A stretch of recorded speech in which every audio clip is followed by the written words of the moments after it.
Welcome everybody to our latest session of the Restoration of Cariele. As usual, we'll do a quick recap of what occurred last week, and then we'll get started with tonight's session. So team, there was a lot of RP last session, so I'm trying to bucket this most into like a summary kind of fashion. Figure we'll roll through that, but plenty of opportunities here at the end for you guys to add in some additional detail that won't be part of the recap for inspiration. So, high level recap, you guys spoke with some folks here at the Noble Manor where you're attending a wedding between two nobles from within the realm of Thosone. And during this wedding, there has been several notable individuals who have attended the wedding or in the manor with you. All of you guys have your sort of different rooms set about the manor. The first one you met was Galen Thuriad. He is a guild master associated with Upper Anweir traders, and you had heard a rumor through your own people, particularly Keela, that one of the guild masters was looking to sell some holdings, and it turned out to be Galen was the individual who was willing to sell. He had two law holdings and two guild holdings within Thosone. One was in the province of Giant's Fastness, the other in Sunnyell. And after you guys spoke with him, he said he would be willing to sell those, all four holdings, for a price tag of 10 gold bars. You guys poked around some of the finances, trying to figure out, how beneficial that would be. And essentially, you could categorize these as long-term growth opportunities. It certainly wouldn't be something where you'd make your money back really quickly, but obviously things can change on the ground. So if there was some advancement there, if the provinces expanded, then your holdings could become more worthwhile. Also, of course, by obtaining more holdings, you increase your domain power, which gives you more regency, but then there's also a maintenance cost to worry about. So a very mixed bag, you might say, overall. Eventually, you guys decided that the 10 gold bars wasn't really worth it for you for those, so decided not to pursue that. You then secondly spoke with Adair Donium of Northern Imports and Exports. He is another guild master. And after speaking with him for a while, he sort of teased the idea that if you were to militarily invade the Goblin Kingdom of Markazor on your western border, that he would be willing to financially support your realm in the hiring, training, and outfitting of some additional army units in order to take over the province of Murgarat. And then, while having done so, destroying the other guild holdings there, which would allow him to expand in that province and obviously make him more money.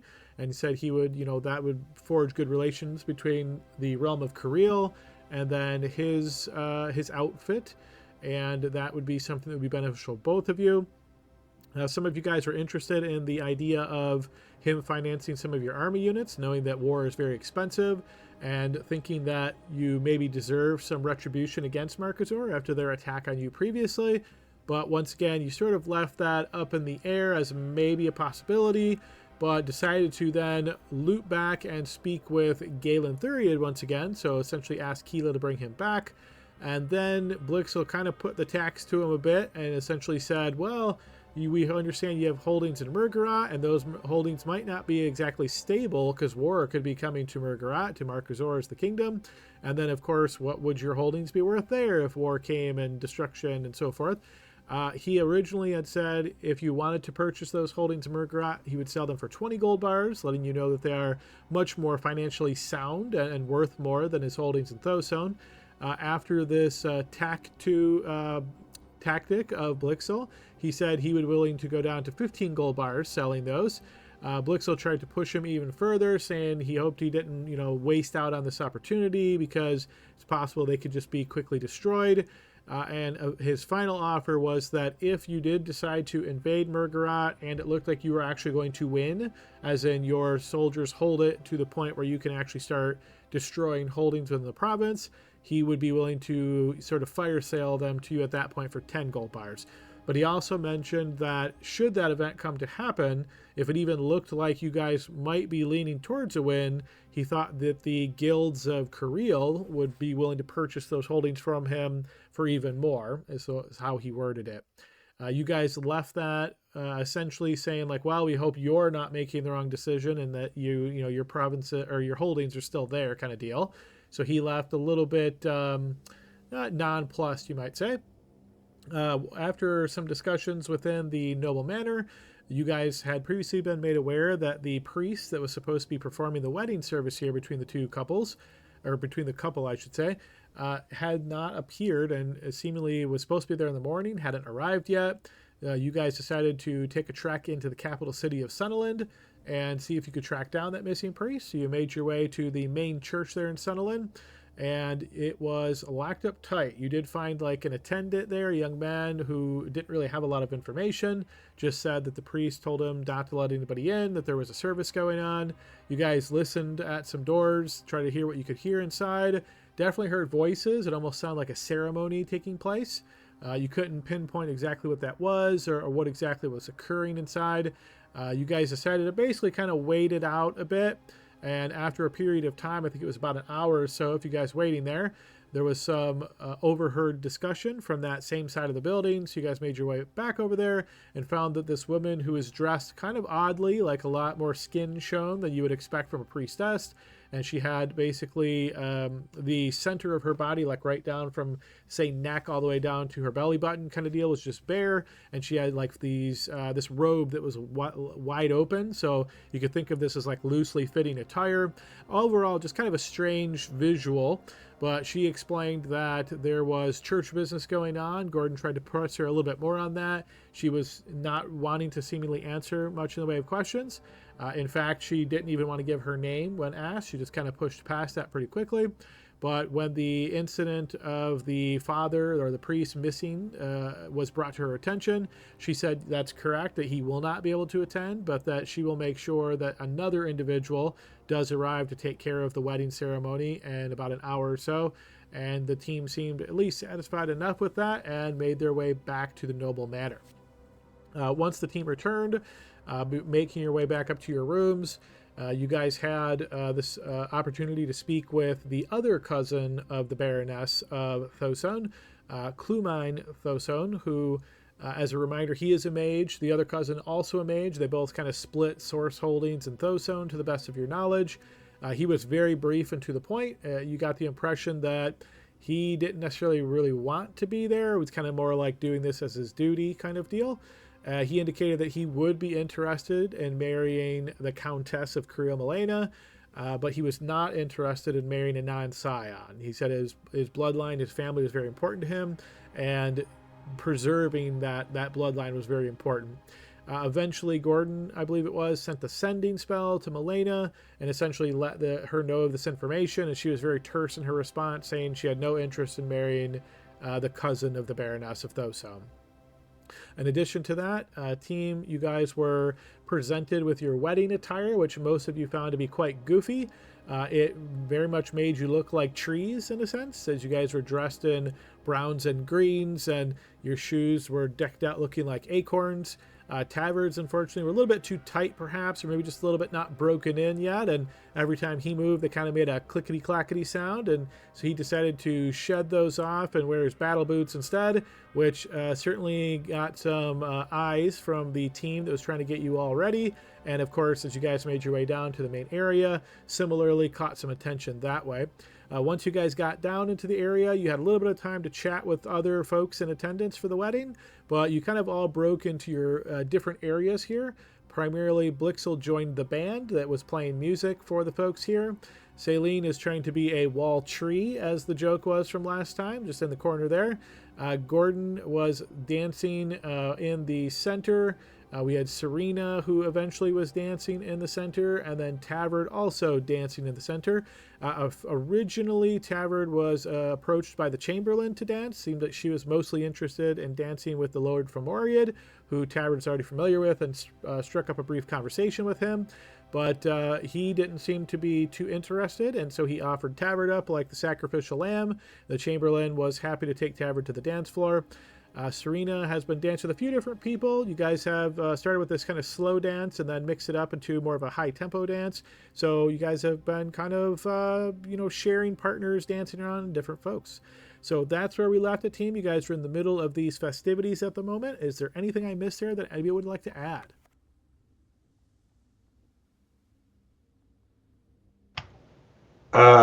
Yeah, just that the first guild master that wanted or the one that wanted us to destroy his rival's holdings, he said that we would be able to split some of the money from the holdings in the province if we did that.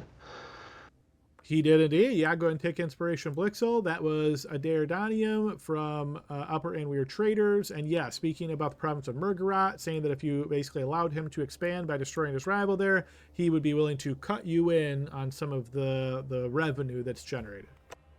Yeah, I guess I already have two. Can I give it to somebody else if You sure somebody can. needs one? Is anyone not full up on inspiration? I'm not. But thanks. All right, Serena, you are inspired. Okay, anybody else wish to add anything? Well, on the same subject of of Mr. Donium over there, I don't think it's really inspiration worthy, but during our conversation, he did mention that he was in competition with Miele, um, with respect to their holdings in, I think it was Sonaland. He said something about like, well, she was technically here first, but she wasn't really using it, so I moved in, and they're kind of butting heads over um, the distribution of guild holdings in this province. So if we were to side with somebody for reasons, he's got an interest in opposing the thorn in our side as well. I would say that's definitely worth inspiration. Yeah, knowing enemy of enemies kind of deal. So yeah, go ahead and take inspiration there, Saline. Anybody need it? Oh, everybody's full up on inspiration. That means you guys are ready for disaster to strike. Almost certainly. Hey, I think since I roll so well, I think I should have 3 to even out the battlefield there. I'll make you a deal. If you roll 3 ones in one session, I'll give you a free inspiration. How's that? Oh, like that's not going to happen. Yeah, okay. Right? It'll be real quick. Yeah, that better apply to everybody. Didn't Gordon offer to do the ceremony, but like the priestess lady didn't really take him up on that? That is correct. All We right, didn't folks. get any sort of answer for why, right?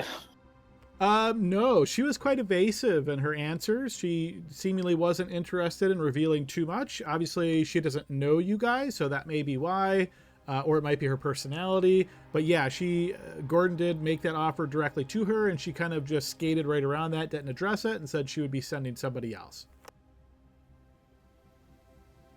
You know what occurred to me this week, thinking about it, is like, our general idea is that we don't like the guild, and our first instinct was to go to war with them, but maybe I'm the last in the group to realize this, but, maybe taking over holdings and putting pressure on their influence in the land without war, just kind of purchasing stronghold or areas and getting holdings might put some pressure on them, and would be one way to defeat them. It seems like a long-term deal, but that's what hit me this week. Something to think about. Maybe I'm the last to realize this. The paths Yeah. to success in this kind of campaign are many, right? There's many different ways you can achieve objectives. That's definitely one of them. But yeah, I think you guys have discussed some different things, but it's good to bring those back up every now and again and see what your fellow PCs are thinking of. But alrighty, folks, that is our recap then. Everybody's full in inspiration, so it sounds like we are good to go. I'm going to go ahead and dish a card out to everyone. Take a moment to review your card. Let me know if there's any questions that you have. All right, and let's go ahead and get you guys over to the manor map.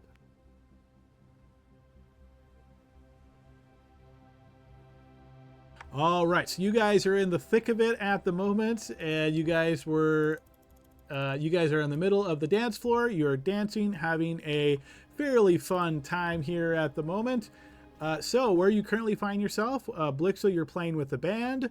Saline, you are standing in the corner here, and as you're watching some of these different folks in the middle kind of starting to move about, dance, they're kind of chatting, you're kind of sitting there or standing there trying to appear small, perhaps just trying to avoid any kind of attention. I would like you to give me a blind check here though, Saline, to see if you notice anything there. Sure. I am bravely keeping watch in case anything untoward happens. There's been a lot of sabotage going on in this wedding, so uh, any foul play is afoot. It might happen now when we least expect it. Okay, yeah, you don't happen to notice this event that I just asked for a roll for, but what I will say is that you're standing in the corner there, and you're just kind of looking about. There's flames flickering from torch sconces on the wall in this manor main hall. You see a lot of people, commingling. They're dancing, they're chatting, they're enjoying it themselves. And this whole time, you sort of felt like, yeah, you're over here in the corner. No one's bothering you. You're not bothering anybody else. Maybe a little bit of nerves at the social situation, but it's quite a time passes, maybe 10 minutes or so, and you realize now that there's actually a shadow that's cast right over you, right to the ground, and you have this feeling almost like someone's standing right next to you. But no one's there. Do you turn to look? Of course. All right, so you turn to look very abruptly, as though out of sorts, and you will indeed see a man standing there, an elven man, in fact.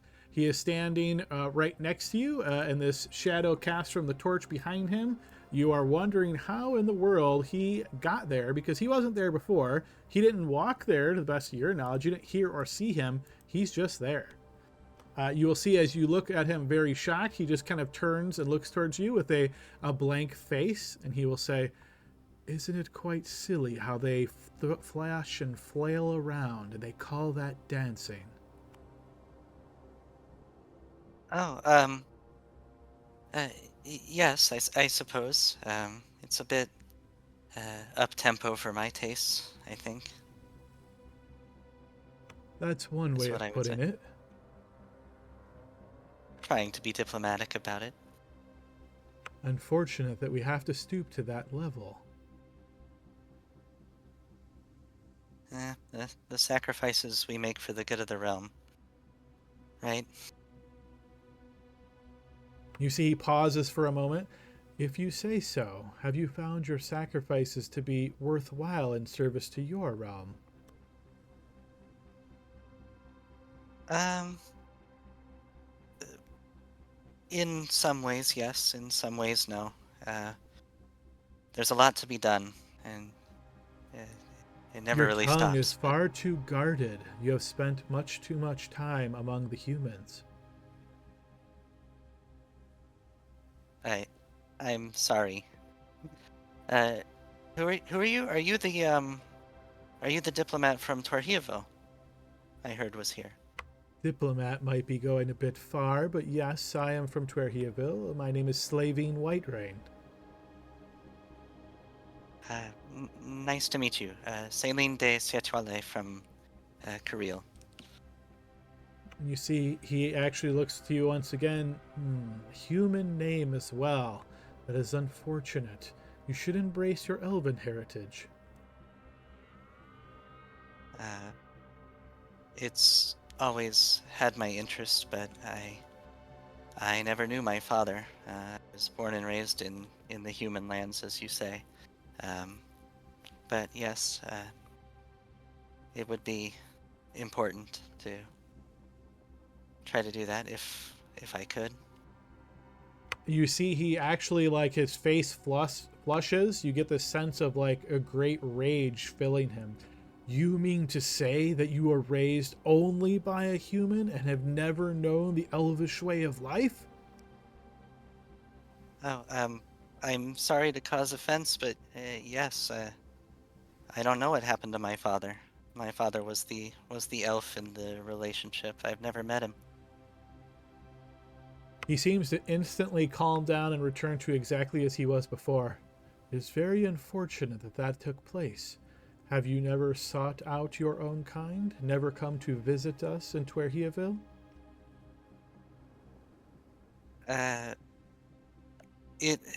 I have been interested in visiting the Elven lands, but there's been a lot has happened in a short time, is what I'll say. My assistance became necessary for uh, the people I grew up with, and so I kind of became involved in a lot of things that kept me from doing that. Loyalty to allies is admirable, of course, but you must remember all of your human allies will die long before you are even old.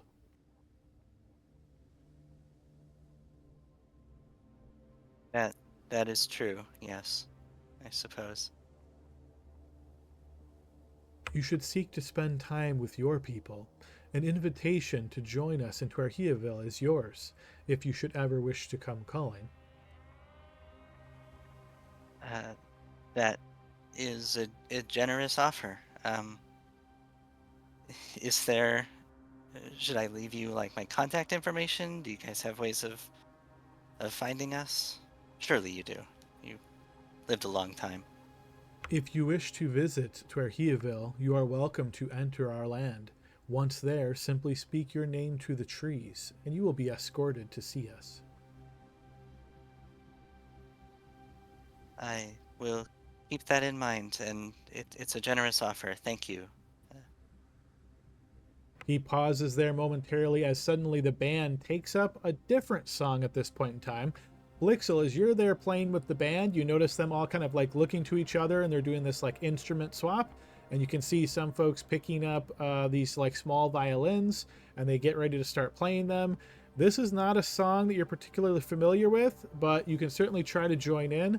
What instrument? They have a bunch of different instruments there. What instrument would you like to try to play as you try to join into this song, which sounds almost like a funeral dirge to you, but maybe just a little bit more peppy than that? I'd say if they have a lute, or something similar that I've been, since I've been learning Das Lute, try one of theirs. Okay, and are you proficient in the lute? I don't think so.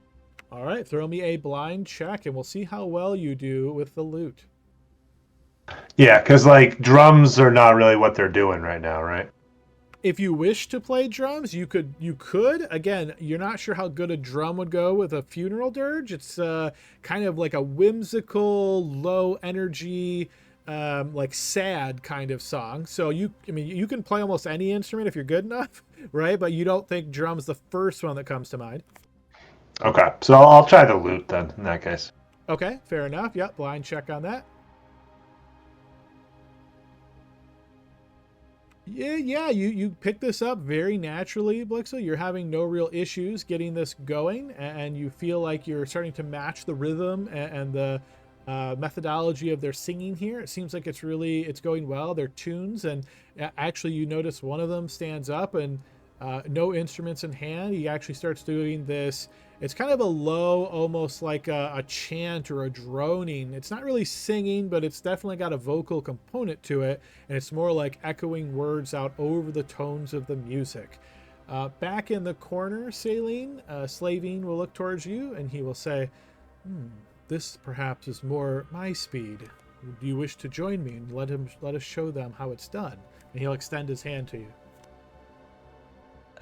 She doesn't want to, but she'll take his hand not to be rude. All right. Yeah, never a good idea to spurn someone who's like 2,000 years old or whatever, He will take your hand, and you find it to be very light and graceful. And as it touches your hand, there's almost like a tiny bit of a spark to it in a sense. You're not sure if that's real or imagined, but there's definitely something very much otherworldly about your elven individual here. And he will walk you out to the center, and you'll notice he starts in this kind of very strange type of dance, not like you've seen the humans here dancing. You'll notice he does like a bow and then like this half curtsy, and then he'll like kind of do a twirl around you, and he starts to realize that you don't really know the steps here, and so he basically leads the whole thing and just moves you around as best he can, knowing that you don't really understand what this dance is. But his face this whole time is very much a blank slate. You're not able to tell whether he's enjoying this, whether he's annoyed, aggravated. It's very difficult to tell. She assumes he is very annoyed.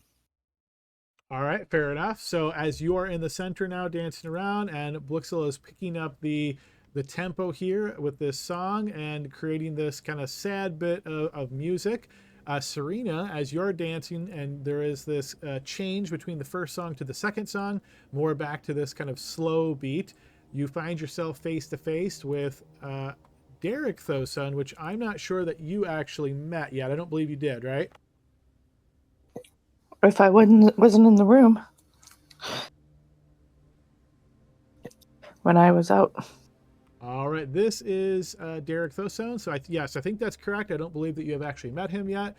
You will notice that as he approaches you, he seems to be in very good spirits and seems to be very much in good cheer. And he will take your hand, and he does this slow dance, and you find yourself dancing similarly to the other individuals, or at least the humans around you. You're out of the corner of your eye, you're catching Saline with this elven man dancing, and they just seem like they're kind of in a world of their own, dancing this completely separate dance. But go ahead and give me a blind check here, Serena, to see how well you can follow these dance moves.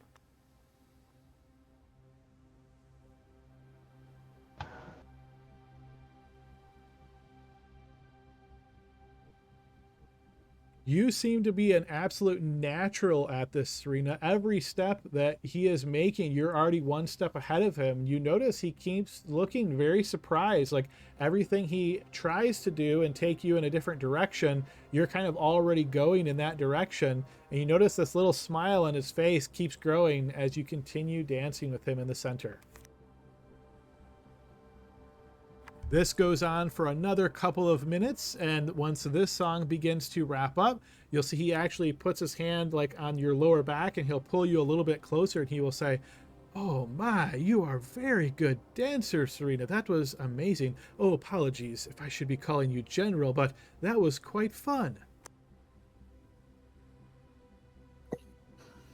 Indeed. Thank you for the dance. What is your name?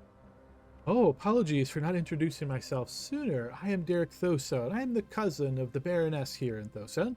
It is so great to make your acquaintance. I spoke with your fellow counselors previously, and the conversation was quite illuminating. In what way?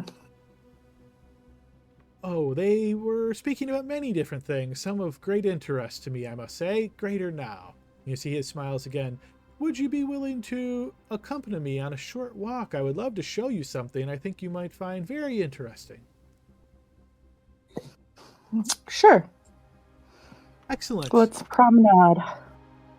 And you see he will kind of like turn to his side and holds your hand in this very much formal kind of walk.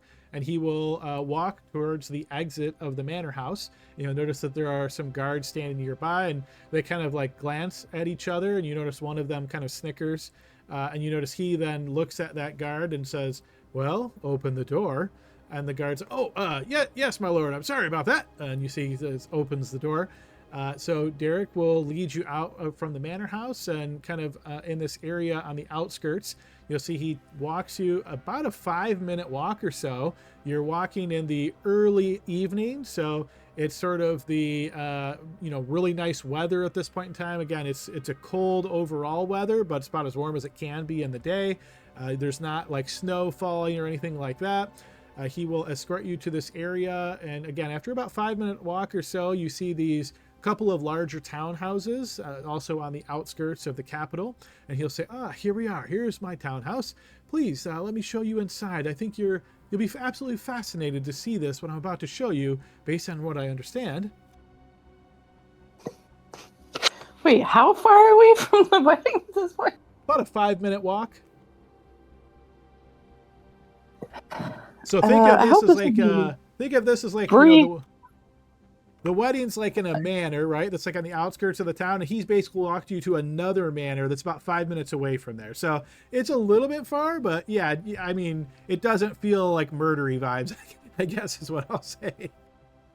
My intention was not to leave the event. Hopefully this will be brief. Yes, of course. Well, there's still quite a bit of time before the vows and all of that. That's the real ceremony, of course, takes place tomorrow. This is just the meet and greet. It's always great to meet folks here, and, well, I think you'll find what I have to show you quite interesting. Please, just follow me. And you see he takes a key out of his pocket and unlocks this manor door, and he makes his way inside. I'll follow him.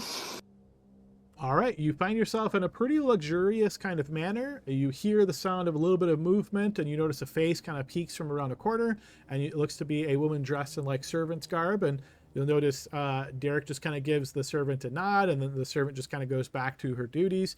And he says, right up here. And you see he walks up this kind of spiral staircase and then gets to a door and opens that door. And you find yourself in what looks to be a very well decorated and furnished bedroom.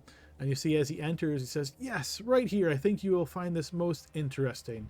And you see he approaches this set of drawers, and on top of it, in this sort of flat area, you can see there is a case. It looks like it is made of glass, and it has sort of like a brass contours in the corners. And inside of this, you can see what looks to be a very old map on a scrolled piece of parchment.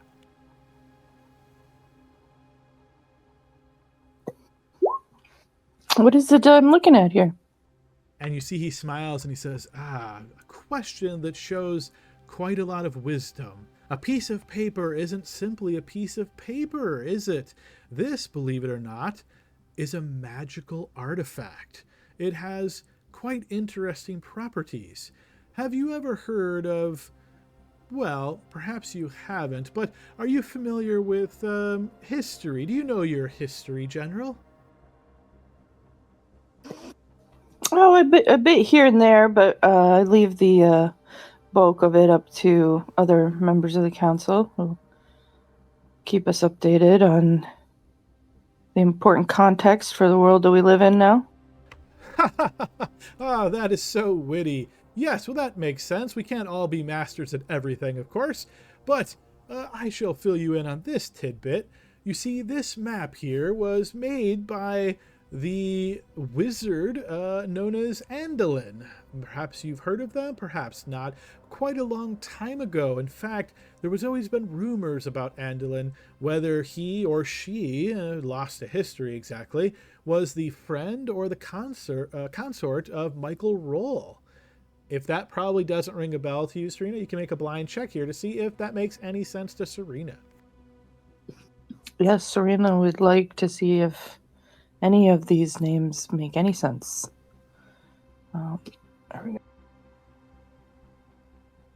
Andolin does not, that name doesn't ring a bell to you at all, but Michael Roll was the last living emperor of the Anwirian Empire, and it was said that he died with no heirs. He actually went into the Gorgon's crown with the goal of slaying the Gorgon, and he was never seen or heard from again. It's seemingly like this very tragic part of Anwirian history, knowing that the last heir of the Anwirian Empire went into the Gorgon's land and actually tried to kill him. And this was many, many years ago. And that's why the Anwirian Empire actually fractured, and it is the way it is today. Oh, wow. This is incredible. It is indeed, yes.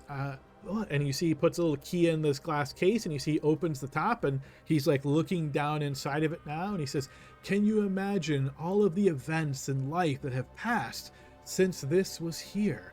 Look at the writing. You can just get the sense of history, get the feel for it. Truly, even the paper. And you see he reaches in very carefully, and he lifts this piece of parchment up, and he holds it in his hands, and he says, just look at the quality of this. Serena's going to do her best to appear interested. Meaning like looking at it closely? Yep, and trying to ooh and ah the appropriate amount because she thinks it's a little bit boring. Okay, fair enough. Throw me a blind check, Serena.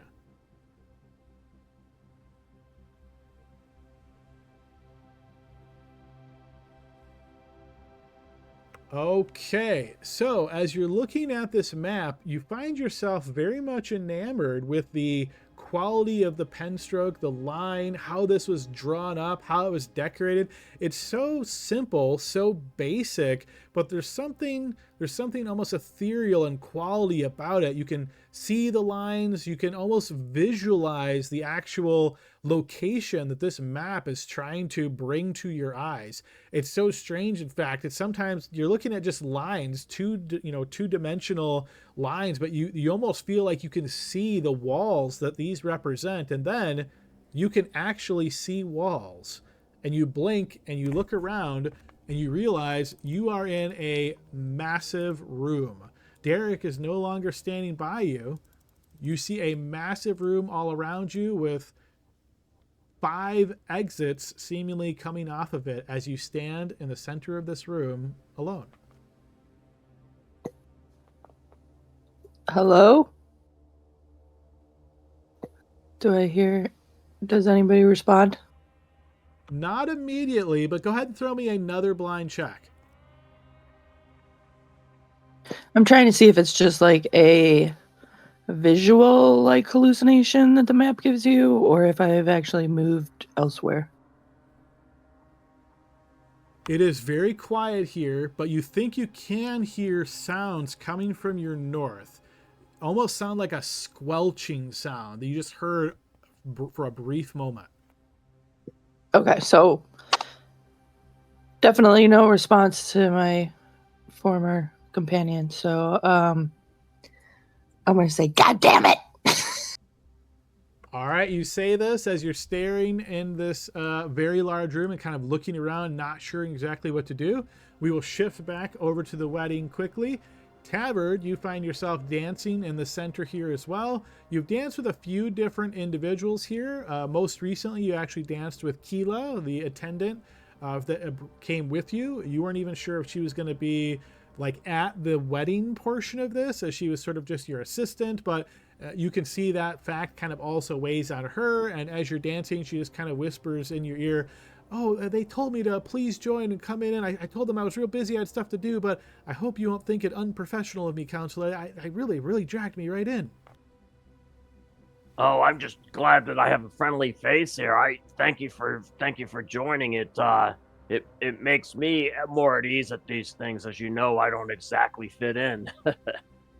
"Oh, please, you're doing just fine. I'm just terrible at dancing. It's something I've never learned, so hopefully between the two of us, we won't fall down together." I just hope not to break one of your feet if I step on them. Sorry. "But at least that would keep me standing up." And you see she kind of laughs a bit.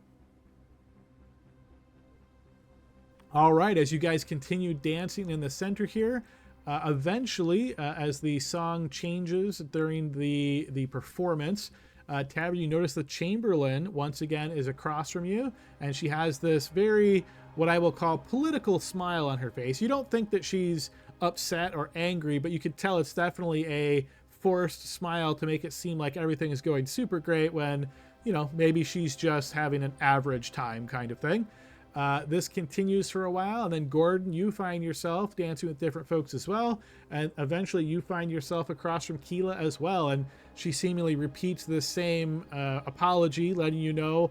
She has this look on her face like she thinks you guys might be upset as she's across from you, but she says, "Oh, they pulled me here. They didn't give me much of a choice. I'm sorry, counselor." Enjoying yourself? Fun, right? I mean, all these events, I'm just always worried that I'm going to say the wrong thing or step in the wrong way or spill the drink, and then everybody will be staring at me. That's the worst feeling ever, when just everybody in a room is just staring at you. Well, look at me. Don't worry about anyone else. Focus on the rhythm and forget about all that stuff. Who cares? Life is fickle. You got to grab these moments. Who knows what's going to happen 5 minutes from now? Right now is all that matters. Inspiring speech to the young lady. Let's see how successful it is. Blind check there, Gordon. Throw up. She says, yeah, of course, right. That's the way to look at it, counselor. And I spin her around. Of course it is. All right, yeah, you do the best you can, but yeah, you can see she is as awkward as she said she was, and it is not going particularly well. Spinning back over to Saline, however, Slavine, across from you, Saline, is doing this quite involved dance, and once again, you're following along as best you can, and he's going, really slow and really like telecasting his moves, so it's really obvious for you what he's going to do next. And you can tell that this is probably not how the dance is supposed to go, but he's going as much as he can to make sure you don't miss it. Go ahead and give me a blind check as well, Saley. You got it.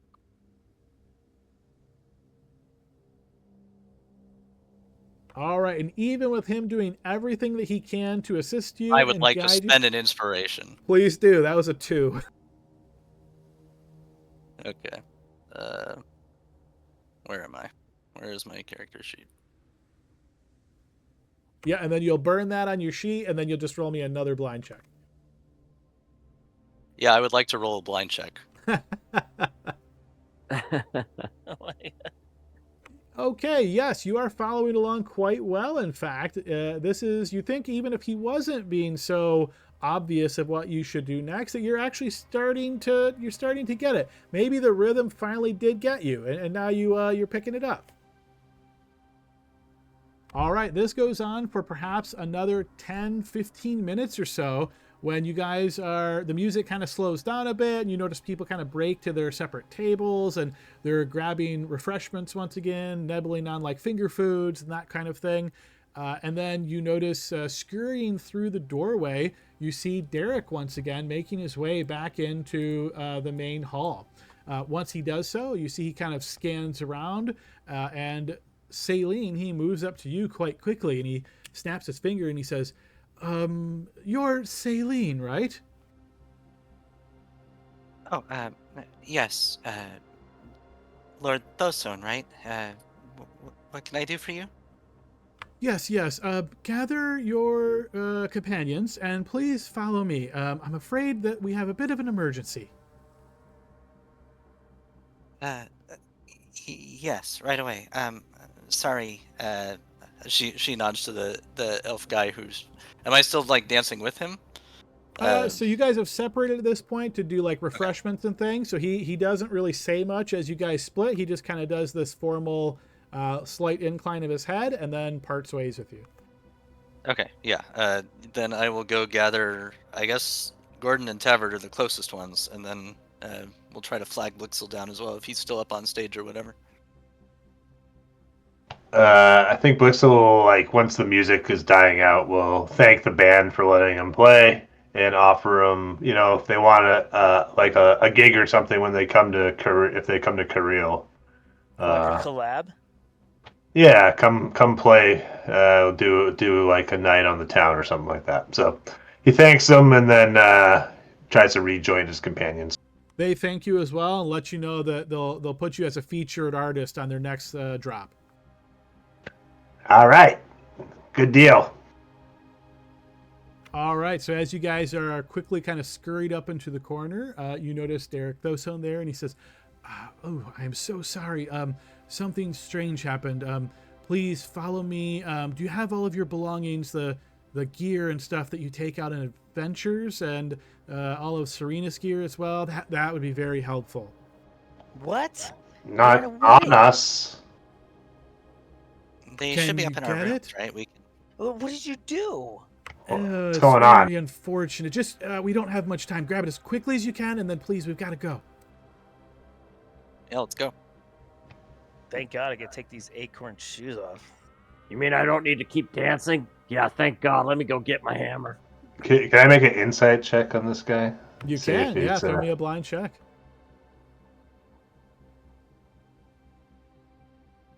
And you're trying to determine if he's being deceitful? Yeah, like if he's leading us into a trap that he already, led Serena into, or if he's out to harm us, basically. You notice that he's sweating and he has a little bit of like red splotches on his face.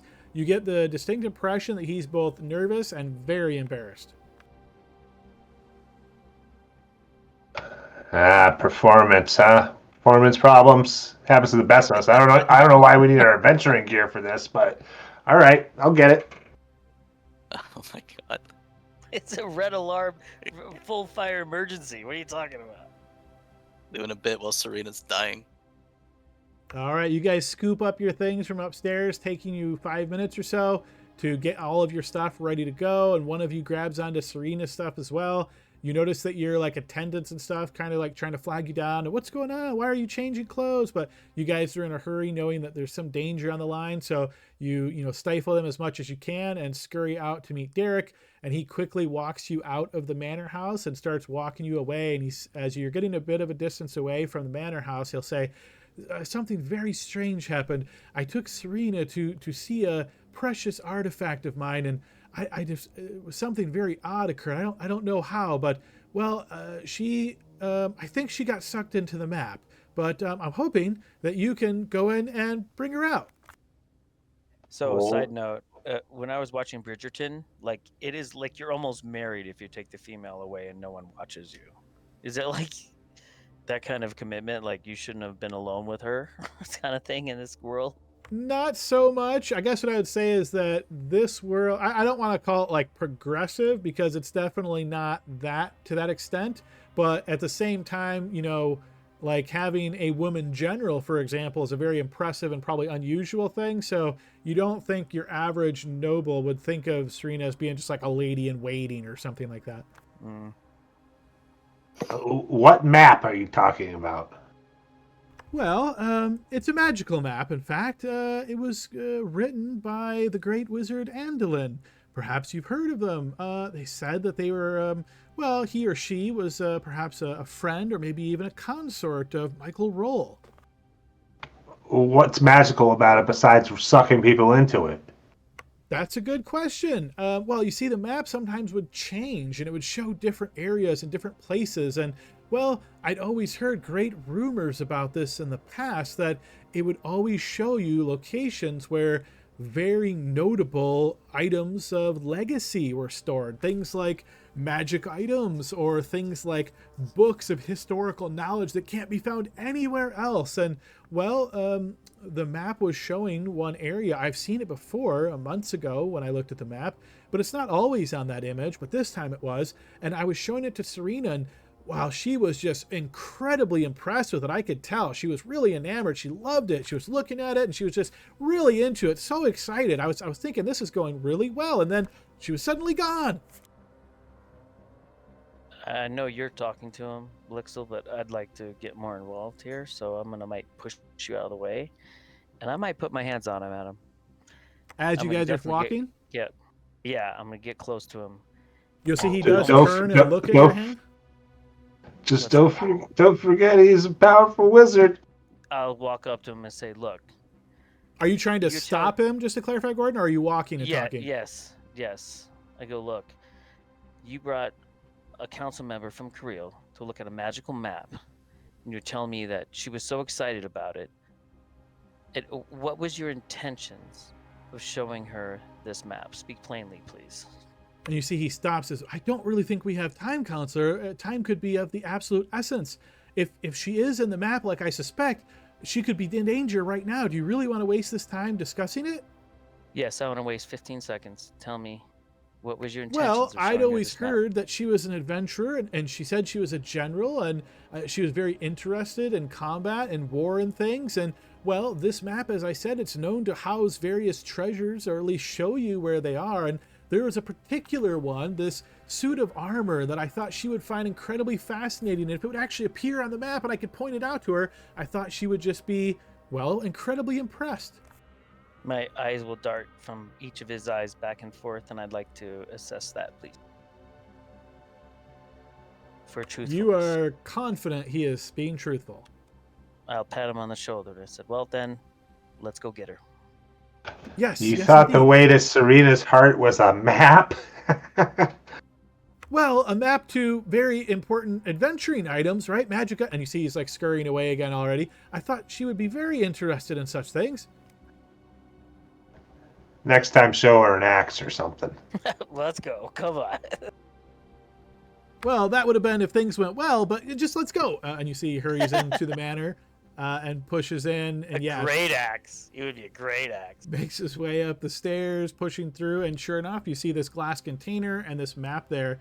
And you see he looks at it from a distance and he says, I can't see her, but perhaps, maybe look at it very intently. Maybe you will see it as well. Yeah, one quick question. How do we get out? if we do that? You said it took her away.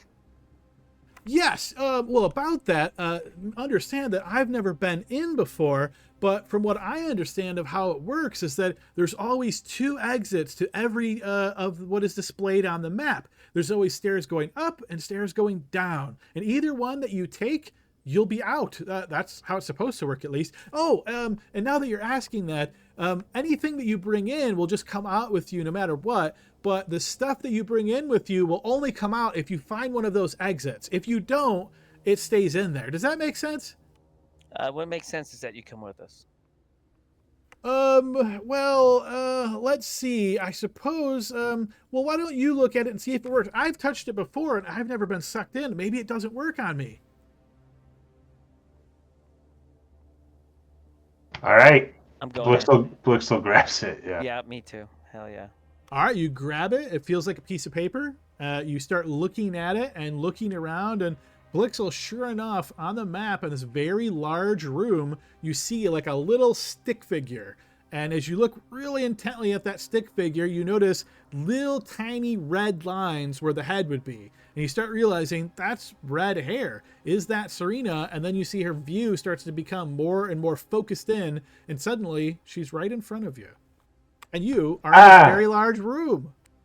I got you out, Serena. Hello. We're free. Come on. You almost got trapped in that map. No, you're in the map. I know. Oh, okay, you did such a good job deceiving. I was like, no, he didn't get what I just explained. But okay, I'm with you now. Oh. You outdone yourself. Wait a second. He sucked you in too. This bastard, when I get my hands on him. Oh. You don't know, though. We're in a treasure map. There's supposed to be treasure here. And I touch it too, Adam. Just. All right, and each of you in turn, I assume, looks at this map entirely, or intently, I should say. As you notice, Blixel will be the first one to kind of vanish away. As you each do in turn, you find yourselves vanishing away as well. Again, this map was drawn in very basic detail, like, hash marks, dashes. Once you find yourself inside, you can't help but feel there's also a very simplistic nature to this surroundings. And I take an action to put on my shield. That's Adam's way of saying he didn't have time to prepare a. No. That's my way of saying that I thought this would be a cool throwback concept. This is a very old school style of doing dungeons. Oh, shit. Yeah, graph paper and everything. That's right, yeah. All right, so guys, as you find yourself in this large room now, you've brought your supplies in with you. I'm assuming you guys hand over Serena's supplies as well, and you can assume that you are now fully equipped.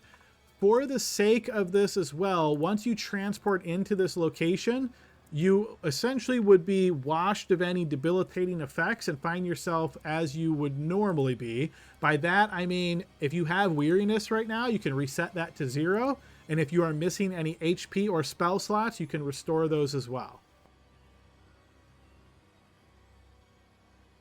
Oh, my red dot had 2 for some reason. Yes, that bad DM spent a weariness card last time. Why did he send all of you guys in here with your equipment if this is a trap? Well, he was trying to show off, is the impression that we got, and it went horribly awry, as these things tend to do. Men really need to learn to, be simpler about it. Some chocolate, some flowers. Serena's favorite things. So, what is this thing that we're in? We're in a treasure map. I don't know, Adam. Old, antique. It was really boring. As you ask this question aloud and you're kind of looking around, a voice emits from around you. You scan around trying to spot where this voice is coming from, and then you notice this sort of dark, shadowy outline. It's vaguely humanoid, but you can't make out any details. You can see like an indentation where eyes would be, but you don't see eyes. You don't even see a nose. It's just vaguely humanoid in shape. And it says, "Welcome." Are you a stick figure? I am Andalin. Welcome to my map. Oh, Nice to meet you. you're that wizard guy that he was talking about. I don't know what you mean. I am Andalin. Cool. Andalin, where's the exit? There are 2 exits from this map. They are spread around, you will have to find them, but I can certainly give you some details that might be helpful for you. You see the walls of this dungeon, and you see the vaguely shadowy hand points to the western wall, is made of masonry. You can see that there are edges there that you could climb if you chose and were somewhat skilled in doing so. Notice the floor, the uneven flagstone here. Step carefully, for if you try to run around at high speeds, you might find yourself tripping. You will also notice that the temperature here is cool. It will remain that temperature throughout the entire adventure here in this dungeon. Do you have any questions that I can answer? Yeah, why does this place exist? Certain treasures were deemed not worthy to be just out where anybody could find them. So Andalin created these areas and stored them in locations that are very difficult to obtain. If you should obtain them and find the exit, you can take them with you. You would be deemed worthy then to possess such treasures. Any of them bracers of defense? Just kidding. Sweet. Let's get some goodies. Where should we go, guys? What treasure is stored in this one? There are many different treasures, much coins are stored here, but there is one specific item that is known to be the legacy item of this dungeon. It is a suit of armor, in fact. Would you like more details about it? Yes. Yes, I can tell you. It is known as cloud-capped armor. It is a suit of hide armor that has woven bits of cloud within it. It makes the wearer difficult to hit, allows them to jump farther, allows them to remain sneaky, allows them to fall and not suffer much damage even from great heights, and allows them to assume a gassy, wispy form for a limited time.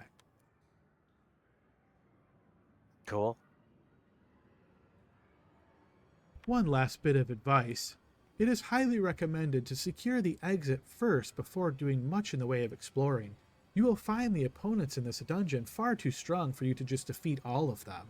You will want to be very circumspect on which battles you choose to engage in and those you are willing to bypass. What happens if we beat some and we leave and then we come back? I am afraid you can never return to this dungeon once again. If you should perish, or if you should fall, or if you should exit, you will find yourself outside of the dungeon where you entered it. Will we still be dead in that case? No. Oh, All right, boys, we can full send it. you guys took it pretty easy on the old adventurers, huh? Don't worry, we'll do it without dying. Well, it I didn't was seem confident. fair to not allow people to take the treasure, but allow them to die, so 6 of one, half a dozen of the other.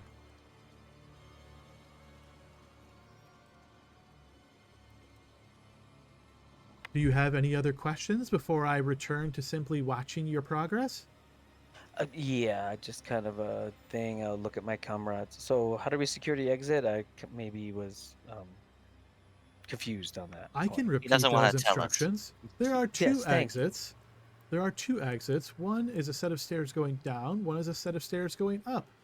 They are full sets of stairs. You will not be able to see the height of the stairs or the depth of the stairs, depending on if it's going up or down.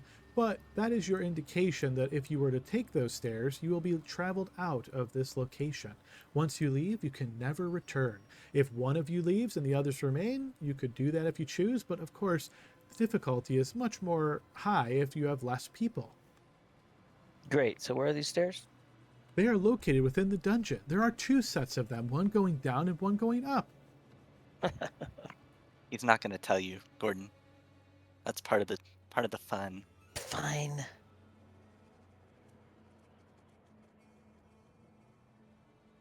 Well, I shall now return to simply observing you. If you have questions in the future and you're not in the midst of dying, feel free to call my name and I will return. Goodbye. And with that, you notice the shadowy form just bloop is gone. Goodbye, Clippy. I was gonna say Clippy too. That's definitely a callback. It looks like you're trying to find a suit of armor. Would you like help with that? When he said one going down and one going up, could he mean north and south possibly too? I don't know if we have any other clues as to which is which. Let me. Maybe hide armor. I mean, that is a specific object. What if it's worth a 4th level spell slot? It sounds definitely like it is. It sounds like really good. Probably like, legendary status armor. Yeah, and if it's hide armor, none of us is wearing hide. Are you wearing hide, Serena? No, you have nothing, or you have normal clothes. Well, but like, was my hard armor one of the things that you guys would have brought me that I could put on? Yeah. Yeah, we brought your equipment. So Then, this yeah. isn't like I'm thinking about locate object, a specific object of hide armor. I don't know if it'll ping in this dungeon, but it's a 4th level slot, and it would ping on yours. But maybe it could give us some direction if we're focused. I mean, I guess you could try to call cloud capped armor or whatever he said, but I don't know if you've ever seen one. If you've never seen one, it may not be familiar enough to you. I don't know. Actually, it's level 2, so it's not that powerful. But it says describe or name an object. So describe or name an object. I'm not sure what spell you're referring to. Do you want to just post the text and then I can maybe help you if that might work? I don't think it's gonna work. It's not You familiar to me. you could ask the shadow too whether it would work or not. Maybe the Andolin. So what I would say is you would know, Gordon, that yes, this object is not familiar to you, so it would not work.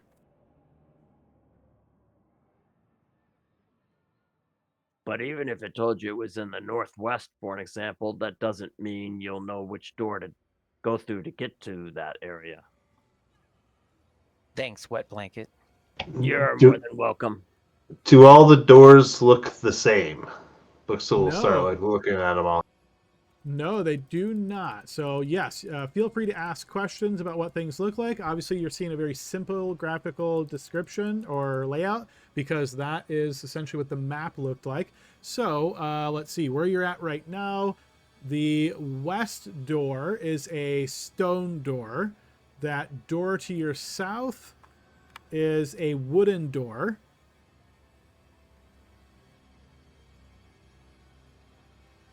To Gordon's north, that's simply an archway, so it's an opening, but it has an arch. On the east wall, the northern east wall is a wooden door. The southern east wall is a wooden door. And I think the last one I didn't mention was the south door on the east side. That is also a wooden door. Okay. Edward, go ahead and throw me a blind check to do that. Keep in mind, this is a very large room.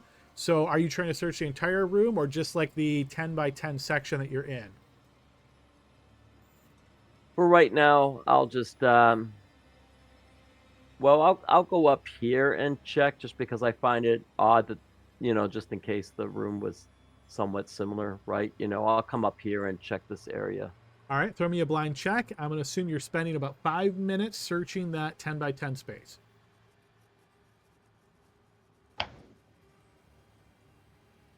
Is there anybody who wants to do anything within those 5 minutes, or are you guys good advancing the 5 minutes? I just comment to the rest of the party. Looks like Thosone's not making it.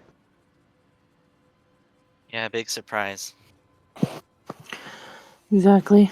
I'm going to listen at each of the doors while we're waiting. Okay. Feel free to move to the first one you'd like to listen to. You've got about 5 minutes, so I would say you can do all of them in that same time frame. So blind check on this one, Serena. Silence at that door.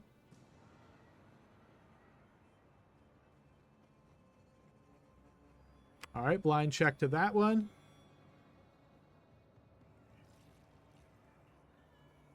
You definitely hear sounds through that door. It sounds like, what would that sound like? Let's see. It sounds like shrieking. It's muffled through the door, but you're definitely hearing shrieking. Guys, there's muffled shrieking coming from this one. It's probably not a good one then. We're listening for clouds. And What do blind clouds check sound on like, that one. Gordon? It sounds like shrieking through this one as well. More shrieking. Oh God. Silence at this one. Is this one up here? That isn't. Yeah, you can listen at that one. You can't make anything out through that one. Just seems quiet.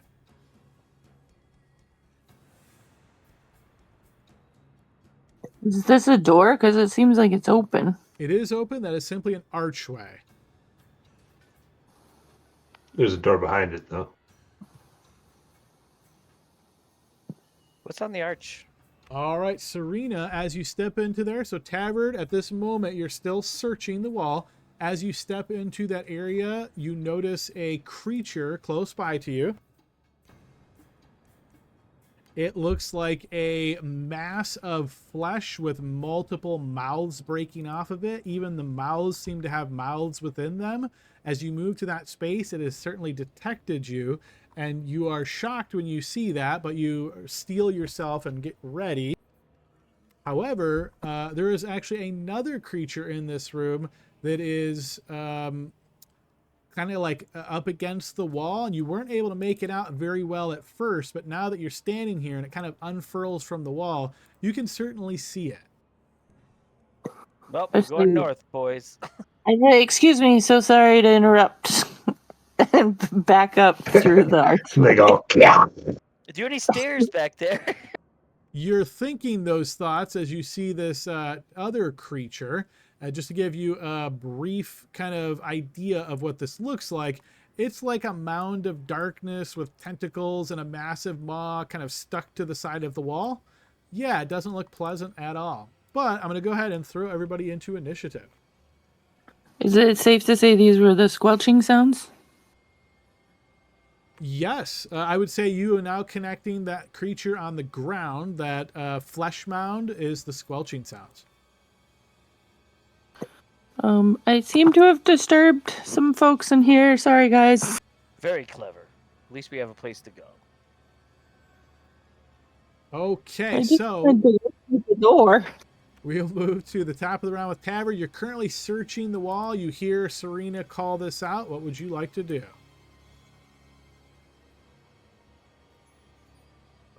All right, I guess I might as well stop my searching. Boy, I tell you what, can you imagine that? Yeah, let's see what's going on here.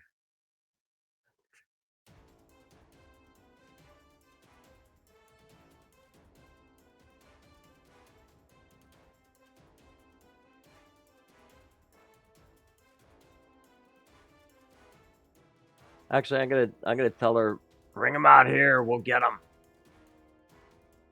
So I'm gonna go here, Adam, and if I see a creature come in that doesn't look like my comrade there, I'm gonna smack it with my warhammer. All right, so you're ready in action to attack if you spot a creature. And I'm not using patient defense just to try something different. That is weird. Okay. Yeah. All right, Serena, you're the next quickest to react.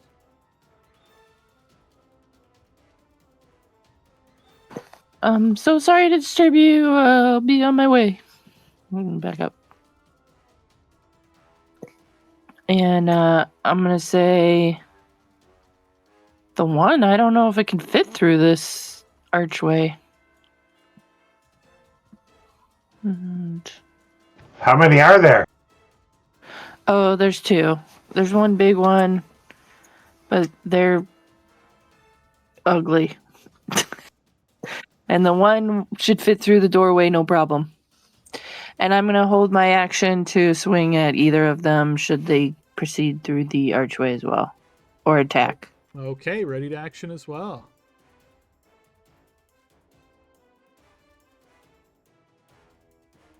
Anything else on your turn? Okay. Serena, at initiative count 20, as a lair action, I need you to give me a wisdom saving throw.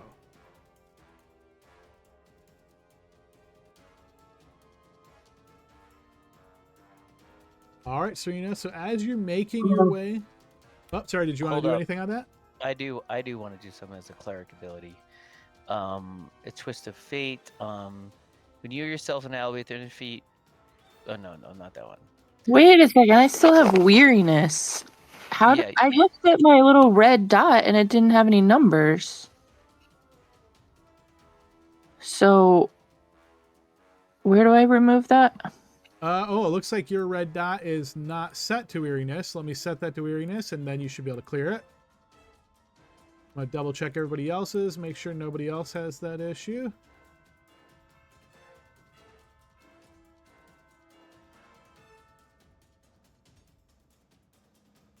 Nope, looks like everybody else is set good. So yeah, Serena, you still would fail at a 4, but yep, good call out. I'm not gonna be able to do the Tower of Iron Will. I just read it again. I think there's something else someone's fails. I don't use it much. Yeah. Can I spend my inspiration? Oh, wait, if you got something. Oh, as a reaction, whenever a creature within 60 feet of you makes an ability check or saving throw, you may choose to give that creature advantage here. So I'm going to use my Channel Divinity for Twist of Fate. Okay, so you used a reaction. So what I will say is, Serena, throw me another wisdom save. So your first one was a 4, and then you'll have another one and see if that's successful. No whammies, no whammies, no whammies. All right, that is also a 4, so that is still a failure, unfortunately. What if we rolled 3 2s? Well, we still have inspiration to pop, too. I don't know what this thing's going to do. Yeah, I'll use it. So inspiration would give you a re-roll. I'm just trying to think about if that stacks with the advantage. Yeah, we'll do it that way. We'll say this is like a third roll. So if you want to burn inspiration, just go ahead and click that on your sheet. And obviously, we'll take whatever you roll for the inspiration. All right, and then we're adding 2 to that for your wisdom save to make that an 11. That unfortunately is still a failure. So I think that's probably as many things as you guys could attempt at this point. What you will notice, Serena, is as you walk back to your current spot, you notice the air around you seems to like wisp in a sense, and then you find yourself shuffled away. You are teleported to this location. It's sucking me in, guys, just like the map. All right, that was a initiative count 20 lair action. Now it's this creature's turn, and as it turns, knowing that you are there, it is going to unleash 3 attacks against you. So I'll need 3 defense rolls. First is a bite, and then 2 tentacles. Does that attack trigger my held action? Yeah, I would say it would. Yay. Okay, you said 3 defense rolls? Yes, go ahead and make your attack first, because I think you said if they approach you was basically what you were going for, and you approach them, but good enough for me for a ready action. All right, that will miss. So yeah, you swing out with Shipwrecker, does not connect. Yeah, okay, and then go ahead and throw me 3 defense rolls. Like I say, a bite and then 2 tentacles. Nice. All right, so that will be a fumble on the bite. So you can go ahead and roll a fumble just in case it does something real crazy and stops the tentacles. Melee weapon? Yes. Okay, so yeah, the creature on the side of the wall, perhaps not expecting you to attack it, is knocked a bit off balance. So attacks against this creature have advantage until the end of your next turn. So obviously that would basically just be, yeah, I'm going to say that's until his next turn, not the current turn, because that wouldn't be much fun. All right, 2 more defense rolls there, Serena.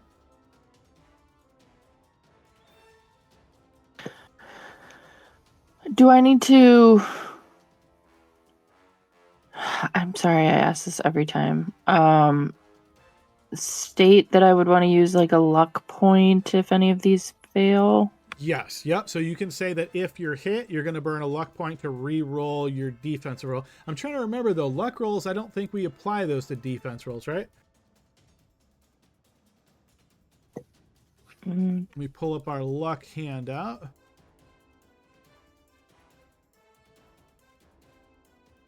Right, so lucky gives you advantage on rolls, but remember, a defense roll is not really your roll, it's the enemy's roll. So I'm trying, if anybody remembers differently, I feel like we don't generally use luck rolls on defense, or am I misremembering? I think it was we declared before you rolled that you could still use it, but it's kind of like smiting, but... So I know you could do that on like saving throws or your attacks, right? Like if I miss, I'm going to spend a luck point to hit. But luck essentially only applies to the rolls that you make for yourself. And the defense roll is actually you're rolling against the enemy. So yeah, I don't think luck would work on a defense roll. Okay. All right, so you do evade the first one. However, the third attack, or the second tentacle, does manage to connect against you. So that's going to deal 12 points of bludgeoning damage, and then you find yourself grappled and restrained, Serena. It's a nasty bugger! All right, so I'm going to go ahead and throw the grappled, and I'm going to throw the restrained on you. Okay, that is its turn. It will then end its turn, and we move to Blixel's turn. Okay, Blixel will start moving up.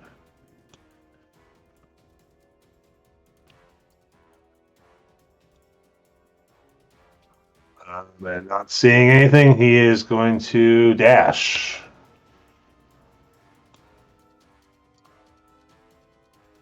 Ah!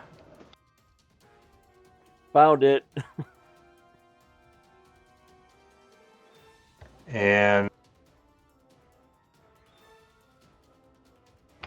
that's pretty much it, because I don't have a good bonus action for right now. So that's it. I'm running there and I scream. Okay, as a legendary action, that creature is going to try to bite you, Serena. I need a defense roll at disadvantage.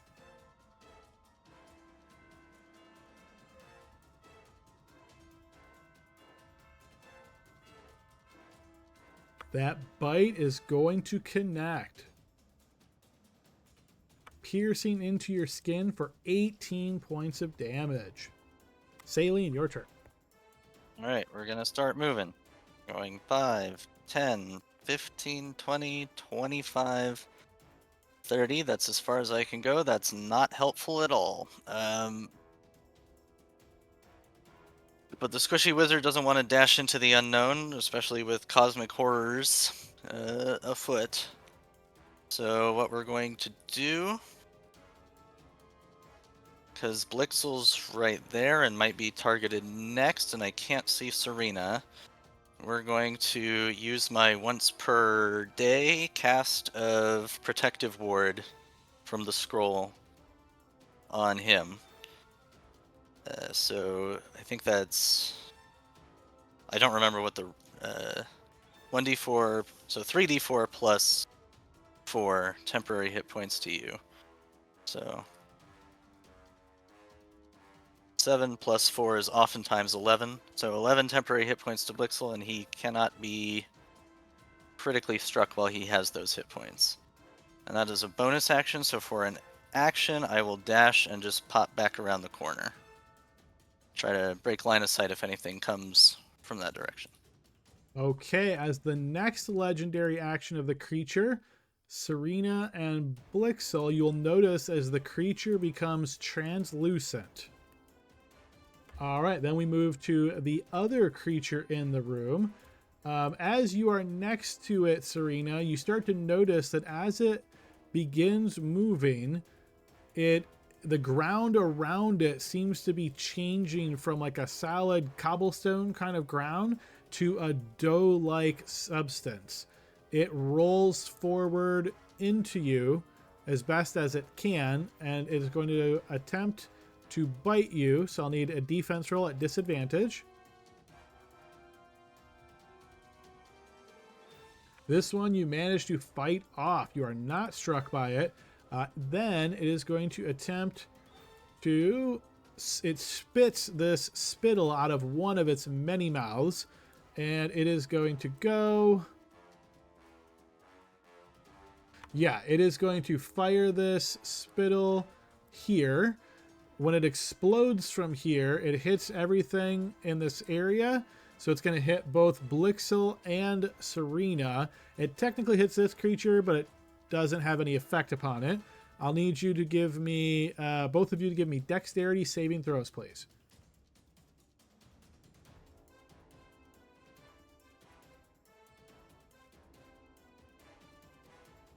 Okay, you are both going to fail this save. Okay, you guys are both blinded.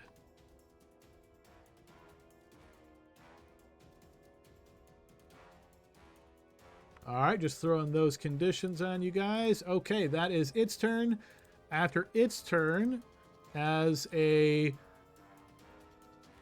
Yeah, Gordon, it is your turn. Oh, shit. We heard a lot of screaming in there. All right, 5, 10. Very brave screaming. Right. 15. I see Blixel's blinded. Now, I'm looking at Serena. She's restrained and grappled by the large creature.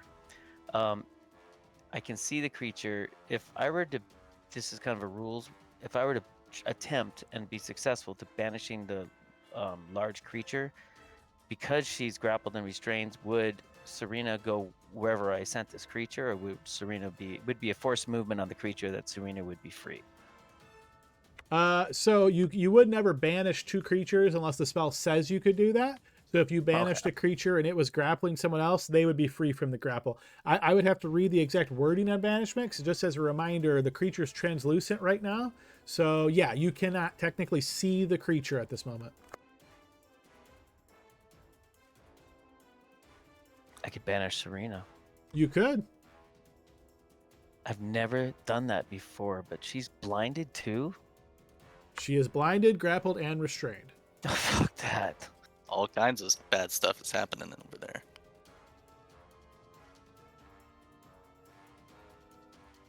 It's concentration, so I can always drop it. It doesn't have to really last a minute. I've never thought about this, guys. Has anyone done this to their own person? I can't say I've ever seen someone use banish as a defensive strategy, but it certainly could work. This seems like it's an Probably more opportune moment. closest thing, but not It wouldn't hurt, right? cool, actually. It wouldn't No, you just hurt. get- You could voluntarily fail your save, and then you basically get popped into a different dimension where you can't really do anything, but you can't be hurt either. And then whenever he either loses concentration or just chooses to drop it, you would just pop back into existence. Cool. She's in a world of hurt. Okay, so a translucent. Okay, that kind of fucks everything up. It's either that or sanctuary is my options here. But then we're down a freaking barbarian. But we have a fireball. Okay, so okay, well, Serena, you look like in a world of hurt. I'm gonna send it. I'm gonna send the banishment to Serena, protect her. All right, go ahead and That burn should that be spell fine. slot. Serena, would you like to make a save or voluntarily fail that? Yes, I would like to consent to being whisked away to a place this time. Okay, you are indeed whisked away, and you are gone. So it's all right. darkness for you at the moment, Serena. Look at, she's blind anyway. So I'm going to just, I know I can't grapple Blixel, but I'm gonna like pull him in the direction, and because that was my action, I'm gonna say follow me, And I'm going to go 5, 10, 15, and that's my 30 movement. Action. I don't have a bonus action. Wow, really stepped in it here. That's good to go. Hey, Tabard. All right. Hearing that he's trying to pull Blixel out of there, I am curious on what's going on, so I am going to. Same thing. I'm just going to keep a ready to action.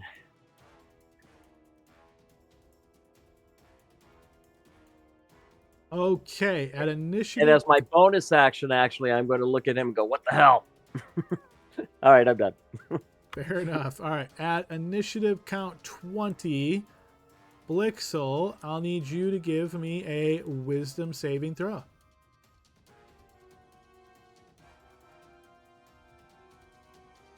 All Can I spend a hero point on You that? can use your reaction to hero point if you wish.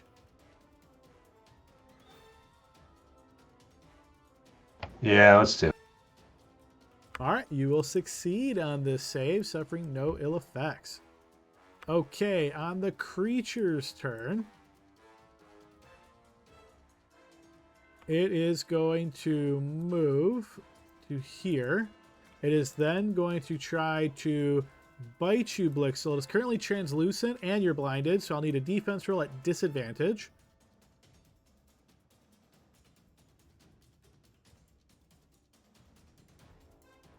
That is going to hit you. As the creature's massive jaws bite into you for 18 points of damage. It is then going to follow that up with a couple of tentacle attacks. I'll need 2 more defense rolls, please.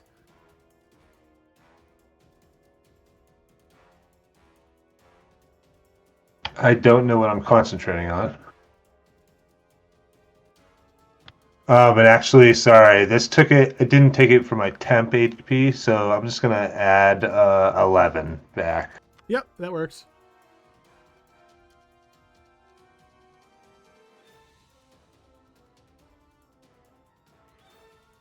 Okay, that is going to hit you. And that is going to hit you as well. So that's going to be 22 total points of damage, and now you are grappled and restrained.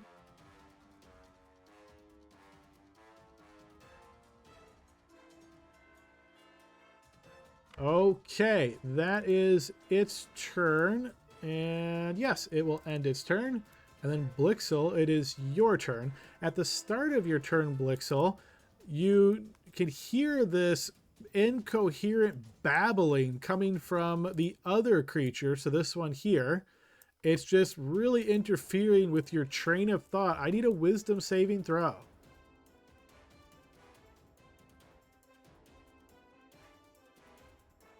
You manage to steal your mind and it has no effect. Okay. So I'm blind, grappled, and restrained. Yes. What do you want to do as your action? And I'll also throw out there that after this creature attacked you, it is no longer translucent. Not that you can tell, of course, but. Okay. You know what? I can't do much because I can't see much. So I'm just gonna do Dissonant Whispers at let's say 2nd level on the one that's holding on to me. Okay, let's see it.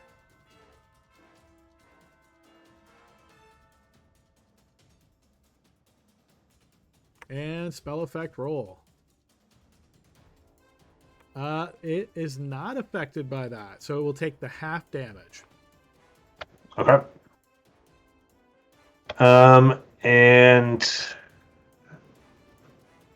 as a bonus action, I yell for help. All right. At the end of your turn, Blixel, the creature is going to use a legendary action to bite you.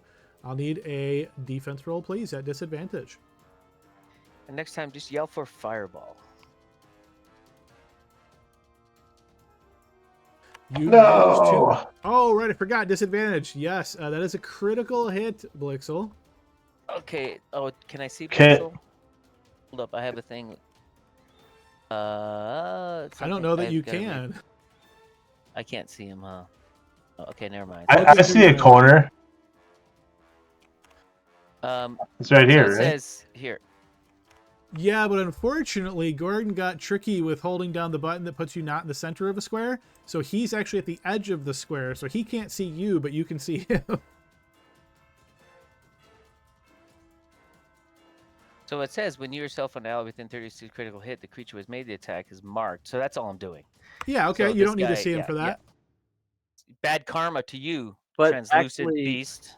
Didn't Celine use some sort of spell or something so that Blixel can't Sanctuary.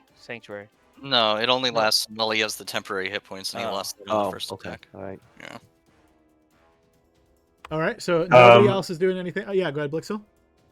Could I use inspiration? Yes.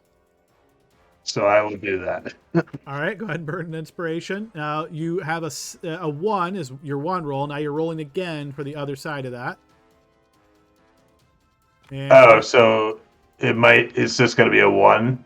if you roll another 1, then it would still be a critical. If you don't roll a 1, okay, so you rolled Oh, a boy. 2, so you get to add 6 to that, so that's 8. So your defense rolls an 8, but yeah, that of course will still hit. It's not a critical, but it is a hit now. That's worth it. All right, so the bite punctures into you, dealing 8 points of piercing damage. All right, that was the legendary action. Saline, your turn. And you dropped concentration on that thing you forgot you were concentrating on. Fair enough, right? Okay. What do Send I- it, Celine. What do you mean send it? Blixel's in there. Figure it out. Do the math. Okay, well, we're gonna triangulate this, so we're gonna go 5, 10. Oh my god, he's almost dead. Is he, You like, get- in a hallway right now? Blixel? Yes, he is. So I can't really do what I want to do. And I'll also say this just for visualization. You can see tentacles going like this, wrapped around Blixel.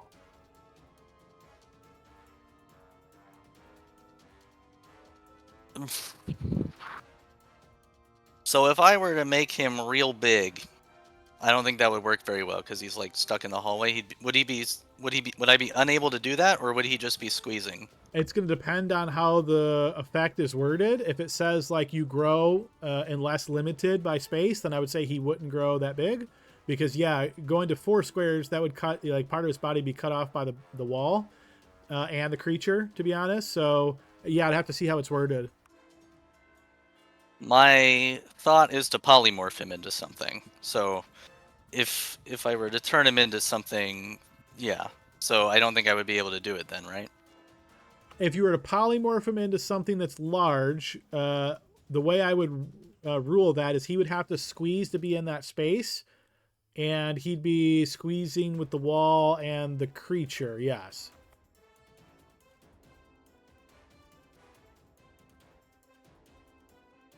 But he's grappled anyway, so And restrained and yeah, blinded. he wouldn't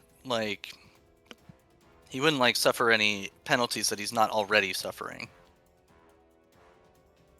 No, he would not, because Yeah. those just they don't stack on top of each other.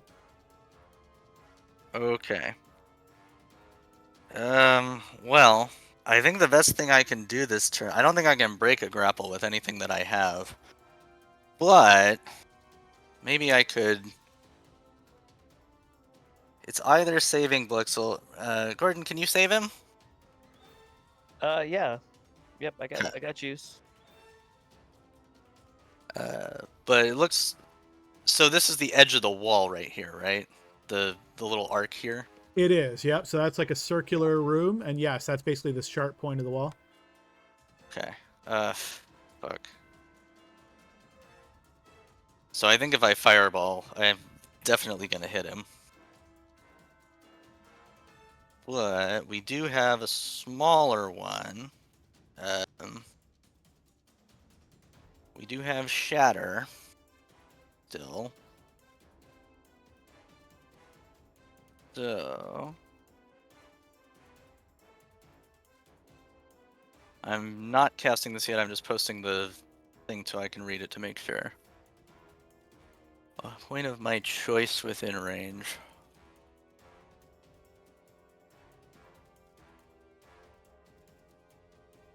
Okay.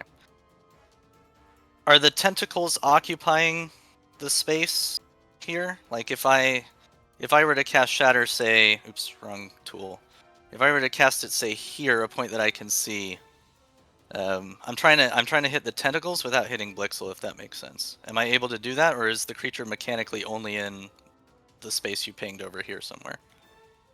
I can't tell you exactly where the creature is since you don't have eyes on it, but I guess That's true. if what you're asking is, do the tentacles count as being in Blixel's space? Tentacles are not like a separate creature, so the creature's only in the space that his token is in. Okay. And I don't know how long the tentacles are because I haven't seen the creature yet.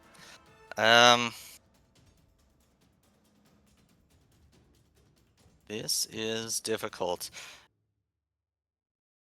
Ooh, it's still got legendary actions though. And probably resistance, I guess, too. Yeah, I think if I wait for Gordon's turn, Blixel's probably going down here. Yeah, I'm basically Yeah, bringing it back to life. Yeah, it's got legendary actions. There's the creature going, so we're gonna try. We're gonna see what happens. We're going to polymorph Blixel into. I'll do a giant ape, the CR7 or 8 one, right? I don't remember which one it is, but I'm gonna try to turn him into an ape. Okay, giant ape is huge size, so if you're trying to turn him into huge, I mean, yeah, okay, I'll give that to you. It's definitely going to be multiple levels of squeezing. What is Ew. multiple levels of squeezing? You make me push up against it. I'm thinking it would appear basically there. Oh my god. Okay, so Blixel, I'm assuming you don't resist this, right? No. All right, so I gotta do something. It's the only way to get you enough HP to survive. Sending you off layer so you can't see things. Then I'm going to give you access to this token here momentarily.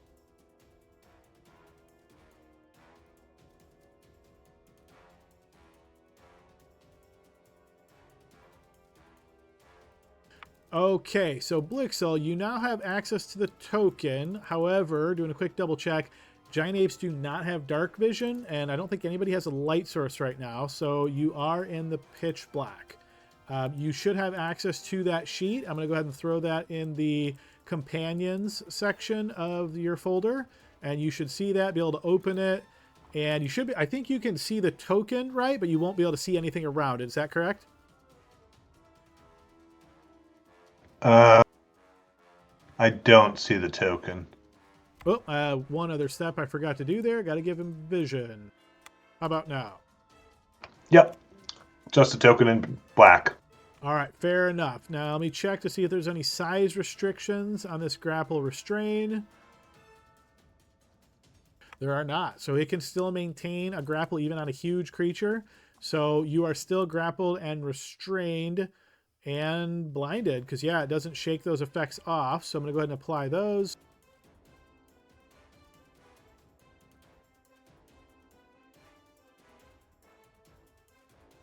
Okay, so that is complete. So Saline, you're now concentrating on polymorph. Excellent. That was your action. Anything else?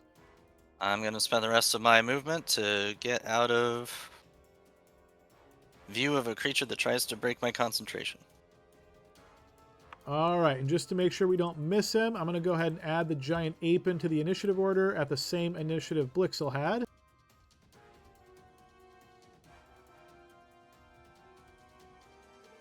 Okay, we are now on the creature's turn. Blixel, please roll me a d6. All right, excellent. Creature's going to move. Oh boy. Once it moves to there, it is going to try to bite you, Blixel. So throw me an NPC defense roll. Now you're an ape. So you want to use the NPC defense roll when you have the token selected. Okay, that is going to hit, and that's just a regular hit. Okay, here comes the regular hit damage. All right, and you do not have to make that strength save due to your size, but you will take 8 piercing damage. And yeah, that's going to be it. All right, its turn ends. Then the other creature is going to use a legendary action to become translucent. The blindness ends on the giant ape and, of course, on Blixel on the background. And then it's Gordon's turn. Okay. I'm gonna move here, Adam. Hearing and seeing what's going on, I'm going to quickly remember, not meta at all, that ape can't see in the darkness. A free action, draw a dagger, cast light on it, and throw it down the hallway. All right, so go ahead and use, I guess it doesn't really matter, but we'll call that your action. Let me just throw a dagger on screen here. And however you think I could throw it, then I'll let Give me you an idea of rule where on you're that. trying to get it to. As past this creature here, deep into Okay. the room. So just throw me a blind check just to see how successful you are, like sliding it across the ground. Yeah, pretty successful. So I'll say you get it all the way back here. Okay, and then I'm gonna go one more movement. That's 5. One more movement. And then I'm gonna go again because I'm looking around.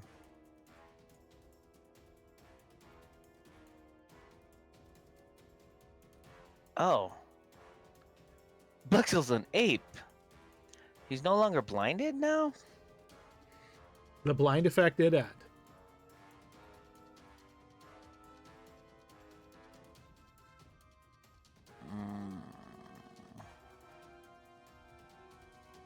I think it's worth it. I'm gonna send it. So I'm gonna say a prayer over the ape. May Sarah bless you, and may they have troubles biting you anymore. Okay, ape is now sanctuaried. That's 25. I'm still concentrating on Serena in her little 11 space in the upside down, and I'll end my turn. You don't want to bring her back? Maybe Not let her yet. help in the fight? Not yet. I don't. Well, I saw his vision drop. I think next turn I'm going to bring her back. I could do it anytime. After Gordon's turn, but before the top of the round, the big creature is going to use a legendary action, and I don't think any of you can see this, but the ape. So ape, you see what it did. It is, that's what happened. Okay, top of the round, Tavern.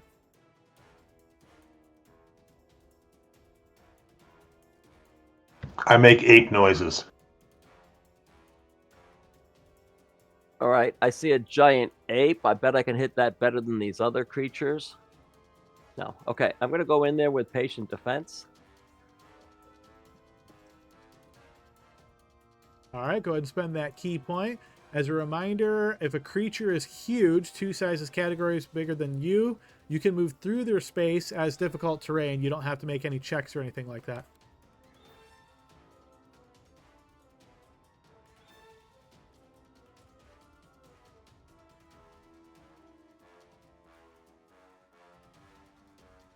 I'm going to come up to here, and I'm going to go ahead and hit it a couple times. You're hitting the ape? No, I'm hitting... That's not the ape, is it? That is a giant ape. Oh, okay. It I can only see half of the token. It doesn't really look. It's an ugly ape, I guess. You You know. have to zoom in. His mouth is screaming to the left. Yeah. Okay. Oh, there you go. All right. Well, I do want to help him get out of his misery, right? Okay. No.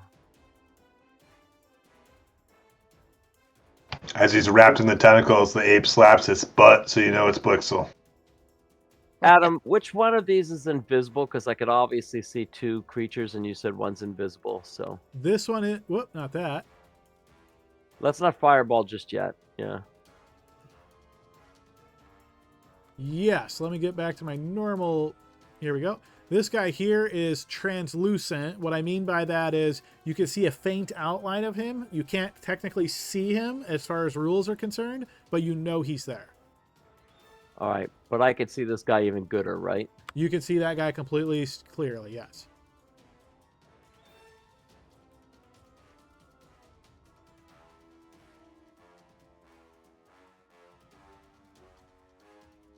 All right, I'm going to try to hit this guy twice. Okay, now just as a reminder, you're still in the ape space there. Is that what you want to do?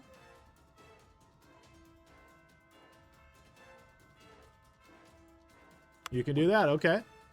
Yeah, I think that's, can you count the spaces, Adam? Because I don't have full visual anymore of where I went instead of moving my token back. Yes, 5, 10, 20, 30, that'd be 45 to get there. All right. Okay, well, I'm going to go ahead and I'm going to hit him twice. Okay, that will hit. Wounding the creature.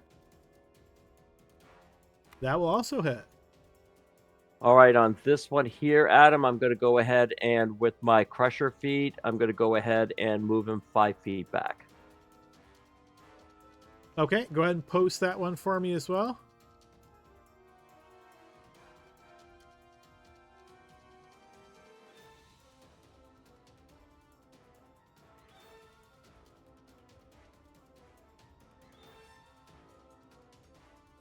Okay, yeah, that'll certainly do the trick. You push it 5 feet back. All right, and that's 45, so that's my full movement, and that's it. I got tired of going, okay, bring him down here, bring him down. Fair enough. All right, let me scroll up for Banish real quick.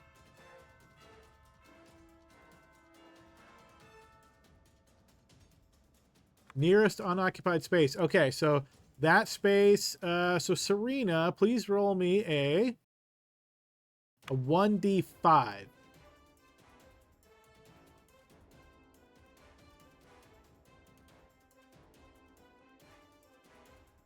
Okay, you appear in the first square, so you're there.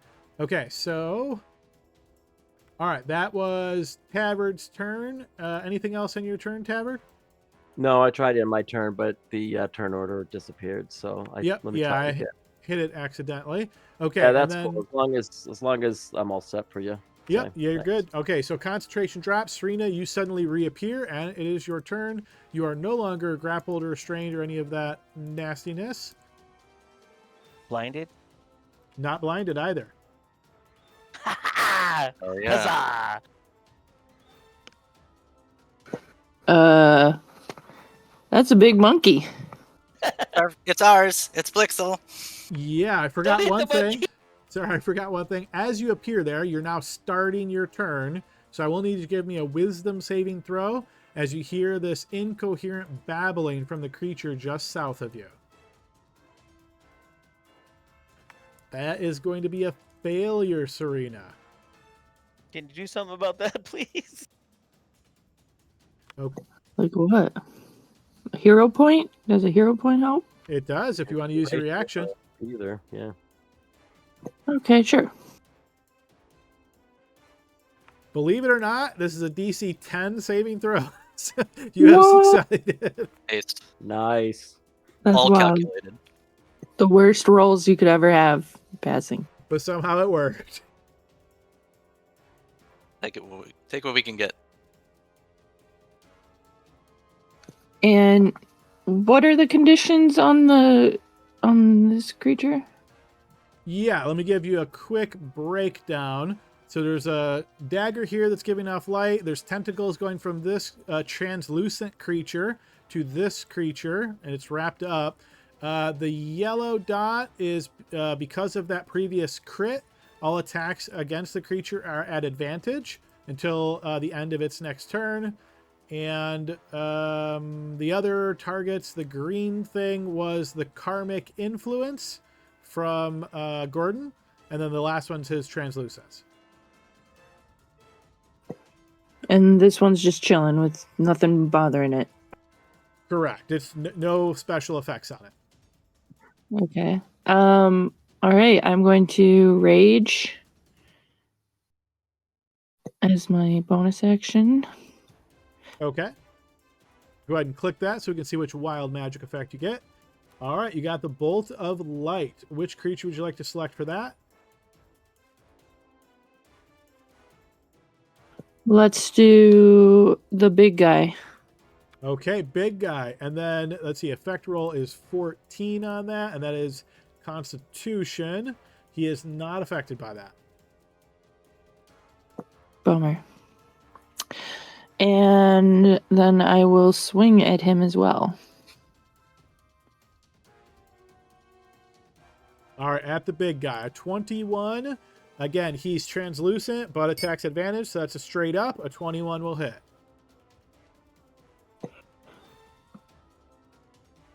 Oh, I didn't check rage. My apologies. That'll be a +2. All right, I'll add 2 to that. Okay, Shipwrecker wounds him. And I'll extra attack. 9 will miss. Can I luck point that one, or I should have said it beforehand? Yeah, I'll let you do it this time, but yeah, in the future you just have to say, if I miss, I'm going to luck point.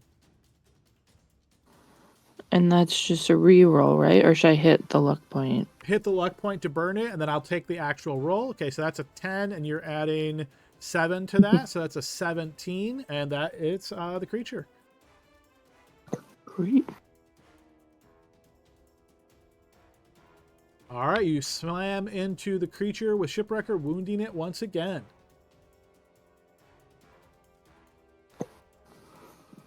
And I say, let's get him, Tavard. And the monkey. Okay, before the creature's turn, at initiative count 20 as a lair action.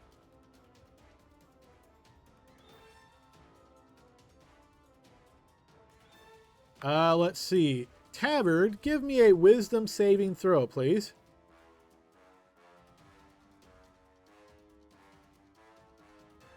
Yeah, if I fail this, I want to use Serena's luck point. Just saying it out first, you know.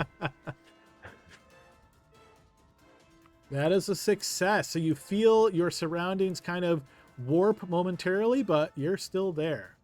All right, then after Serena's turn, as a legendary action, the creature is going to teleport. Look out, Saline. Uh-oh. You're right here next Is to he me. bringing? Fuck. Is he bringing me? He is indeed, yeah. So he teleports to here, bringing the grappled and restrained ape with him. Okay, that was a legendary action this round. Now it's actually his turn. And so on his turn, he's going to unleash 3 attacks against the ape. Because you're grappled and restrained, these are all at disadvantage. So 3 NPC. Is he still sanctuaried? He is still sanctuaried. Yeah. So spell effect roll for whoever threw the sanctuary on him.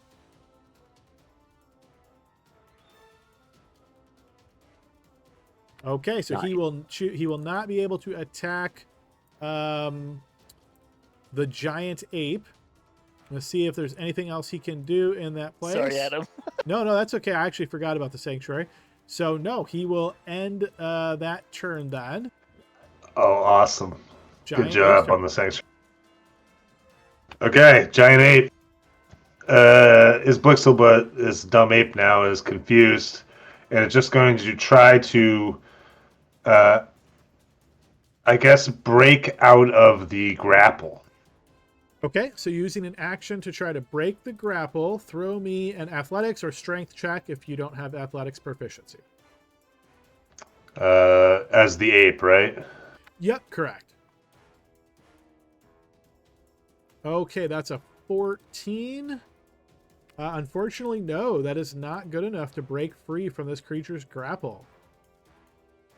Okay.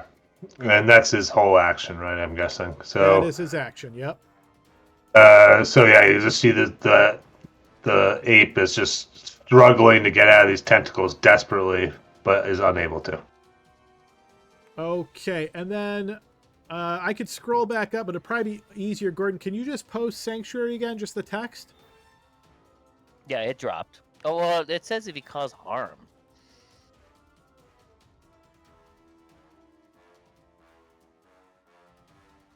Yeah, I think the way this was implemented, if I remember correctly, the way it was implemented in Baldur's Gate, like every attack triggered the save, which I always thought was kind of dumb. I just do it like one attack per turn.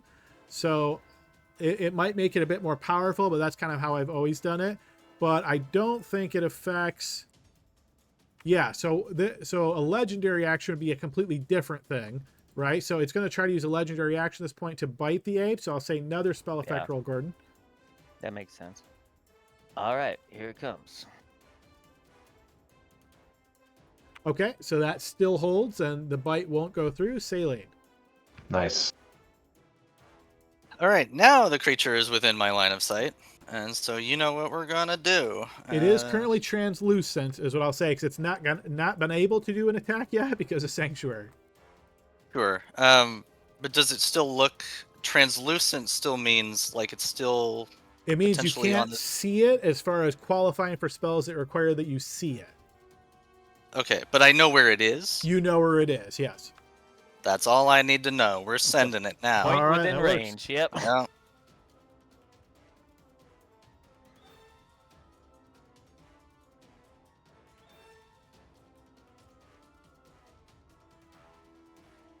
I'm having trouble moving it. I think it's stuck in the wall. All right, that should make it a bit easier there. I grab your finger and move it a little further to the. I want to hit Gordon as well. That makes sense, yeah. He's getting kind of lippy. There we go. Okay, feel free to trigger all.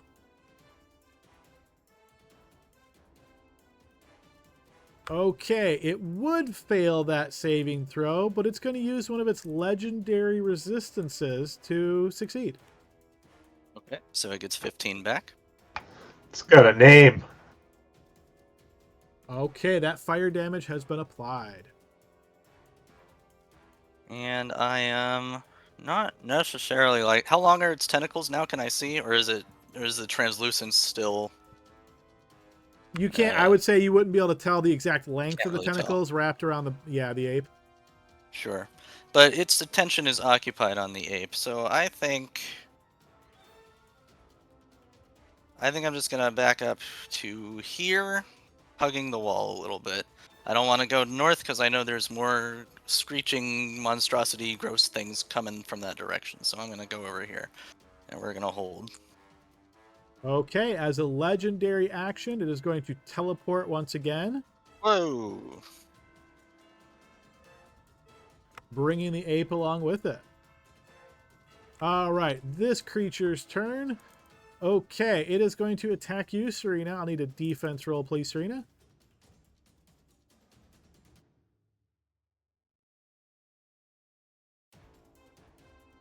Yes, you easily managed to evade those bites. Okay, Gordon, your turn. It's funny. I had spells prepared for a wedding, not for the epic battle. Never know when this stuff weird's going to happen, right? All right. Let's. You guys look pretty healthy. What's going on? Grapple, restrained. That does suck. Restrained means you can't. Oh, wait, you can still attack, right? Restrained. Let me double check. You can. Yeah, it's with disadvantage. Okay.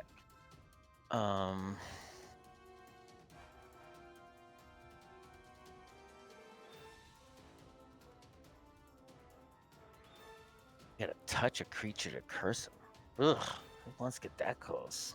Get up close and personal. Oh, I'm not used to that. You say that as the monkey is covered in this creature. I'm like, Right. yeah, it sucks. Don't do it. Don't touch it. Okay. Well, I'm gonna see how this plays out a little bit. So I'm just gonna pop a. I think it's time to start using a cantrip. So I'm gonna do Toll the Dead on him real quick. And I'm gonna, because it doesn't have a macro, but I will do a spell effect roll. So unfortunately, he's still translucent. You cannot see him. Oh. I'll do defense shit, I guess.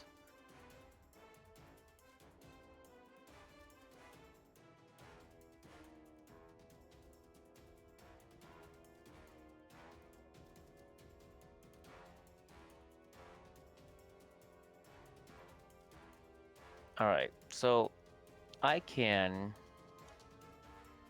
All right, I'm gonna come over here and touch the ape and say, "Hey, Blixel, it's you, right?" Ugh. All right. I'm going to say a little prayer and then try to enhance your ability here. And I think strength checks and carrying capacities. Let's see. Cat's grace, dexterity checks. No. Eagle splendor, charisma, fox cunning, intelligence. So to get him out of grapple, is a strength check? Would that be help him get out of grapple? If It would, yeah. Yeah. Okay. So I'm just gonna do this. Here's my spell. Enhance ability. At level 2, Blixel. And it burned my Okay, so you're slot. doing bull's strength on this. Okay, so you're concentrating. And Blixel, you have advantage on strength checks and double. Yeah, carrying capacity, if that matters, is double. Okay. Okay, get the hell out of there, dude. Come That would on. make my carrying capacity really crazy, actually. Insane, yes. All right, Tavern, at the start of your turn, you can hear the sounds of that babbling, and I'll need a wisdom saving throw. That is successful. No effect to you, Tavern.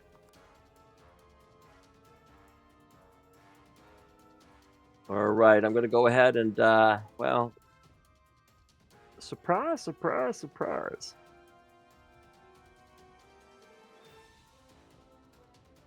All right, I'm going to whack him twice. Okay. That'll hit. Wounding the creature. And wounding it again. And that'll end my turn. Serena, you said you're get the rest of them, right? He's all yours. Maybe we should polish this guy off and then we can go save our friends.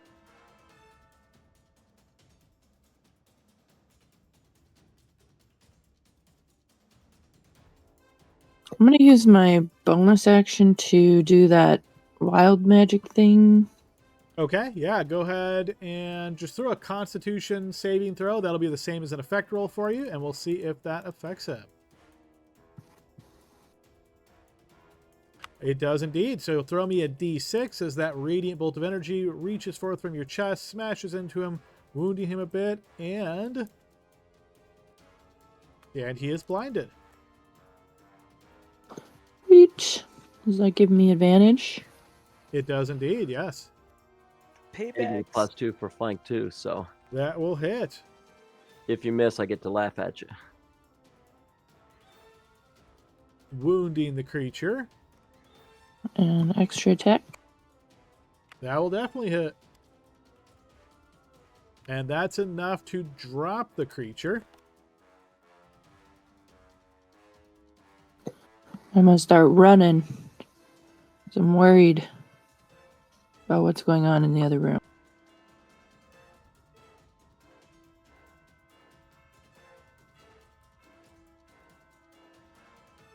Don't hit the monkey. He's a friend. That's Blixel. Hey! Hey.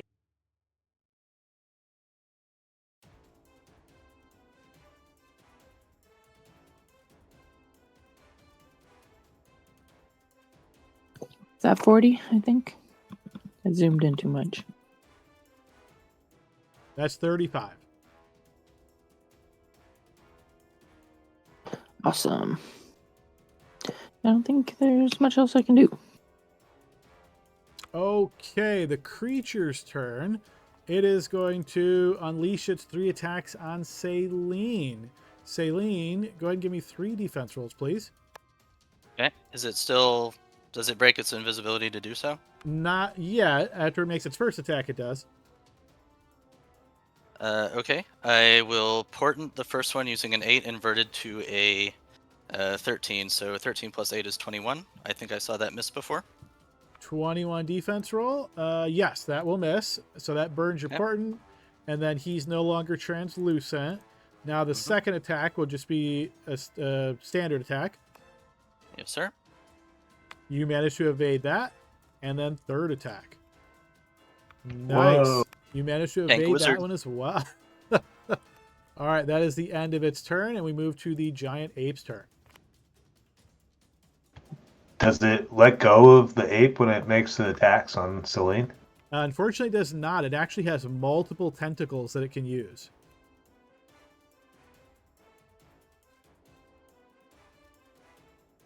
All right, so in that case, you know what? He's blinded here anyways. Breaking out the first time. Well, he's got advantage now, so he'll do it. Yeah, he'll try to break out. Okay, athletics check at advantage thanks to the bull strength. Yes, that will do it. You break free of the grapple, are no longer grappled or restrained. Okay, but I'm still pretty blind in here because of the darkness, so... Okay, just- as you step to there, the creature is going to take an opportunity attack to bite you. Defense roll at disadvantage, please. Well, Sanctuary is still on the monkey, right? Spell effect roll from Gordon first. Okay, he will not do that. Does it still burn his reaction because he tried, or no? I don't think so, because he didn't get the chance to actually use it. Yeah, it says he has to choose another target or not attack. Yeah, makes sense. All right, so... And then, having nothing else, he just stands there, like, rubbing his eyes like a stupid monkey and not knowing what's going on. So you all see that, but he's just in darkness. Okay, after that turn, but before Saline's turn, as a legendary action, the creature is going to try to bite Saline. Saline defense roll. That. I'll shield. Okay, go ahead and burn your reaction for shield. Mhm. And burn that slot. That'll set you to a 21, and that will miss. And then Saline, it is your turn. All right, Saline doesn't want to be next to it, so we're going to Misty Step. I'll click that to burn it for you. 1, 10, 15, 20, 25. So we'll Misty Step here. And then I still have my action. I think I've got a bead on it here. So I'm going to try to firebolt it.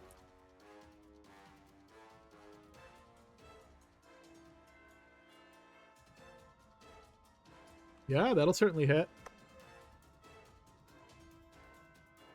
Scorching the creature. And then I still have all of my movement, so I'm going to... Oops. Go 5, 10, 15, 20. I don't want to stand right next to the thing, even though it's down. 25 here. Okay, on this creature's turn, Serena, you dropped it. D20, please.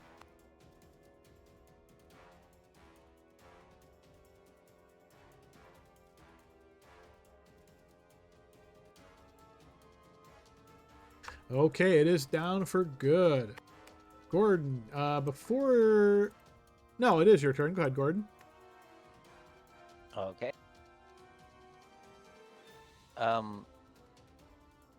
Would I know in character if the ape is blinded or if he just because it's dark?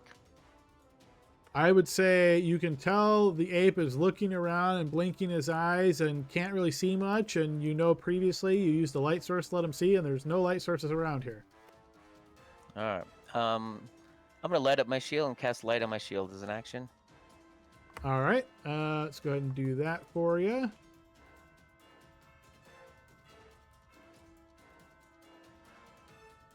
Okay, that's your action. You are lit up. And of course, that makes your dagger light go out. Yep. Okay, now do you see him, Blitzel? You're a big ape now. You're a big ape. You can do it. And then, man, we've used a lot of resources on this thing.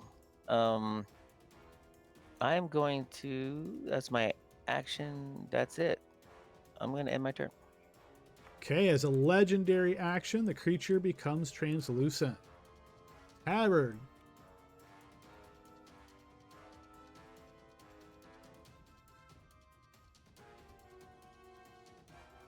Adam, what is this here?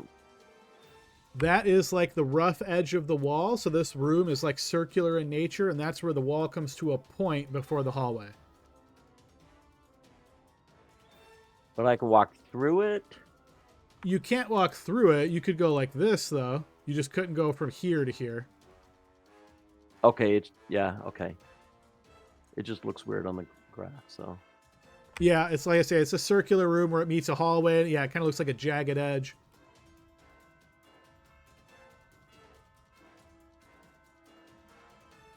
The monkey's Blixel. Just leave him alone. Get the big scary thing.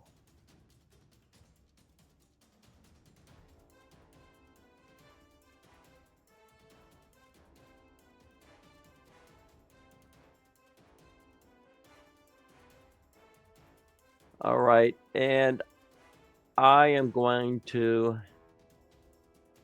just I'll take the dodge action. Okay, then let's see. Yeah, Serena, your turn.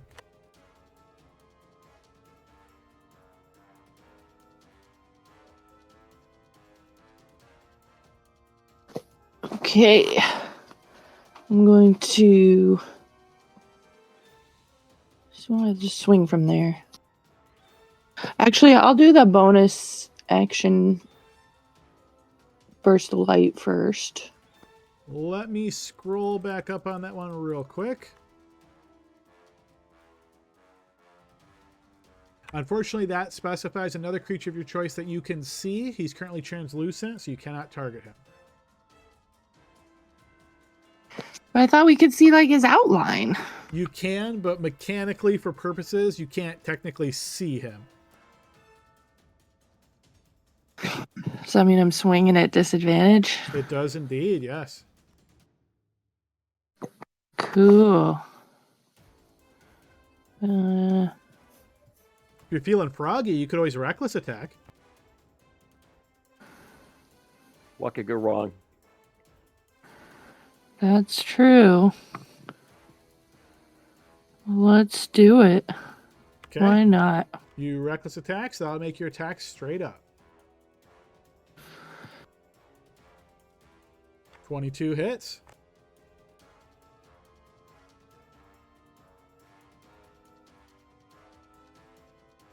Walloping the creature. Nice. Very good. 10 will miss. Mhm. Can I reckless attack my Pam? It applies to all attacks, yeah. Oh, okay. All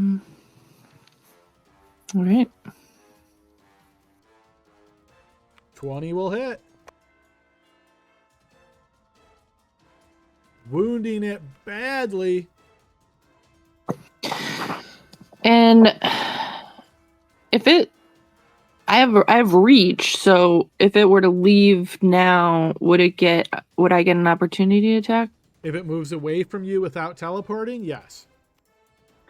Okay, cool. I just wanted to make sure I didn't need to be closer to it. All right, I'll stay here. Okay, on its turn, it is going to move closer to you, Serena, and it is going to attack you 3 times. I'll need 3 defense rolls at disadvantage.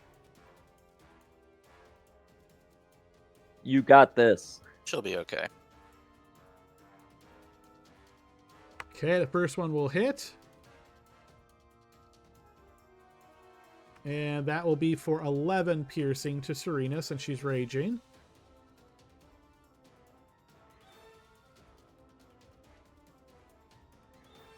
And then 2 more defense rolls. 19 will successfully evade the attack. That one will be a critical, however. Please roll a bludgeoning crit against yourself. Twice as many damage as normal, and the next attack against the creature has advantage. Okay, here that comes.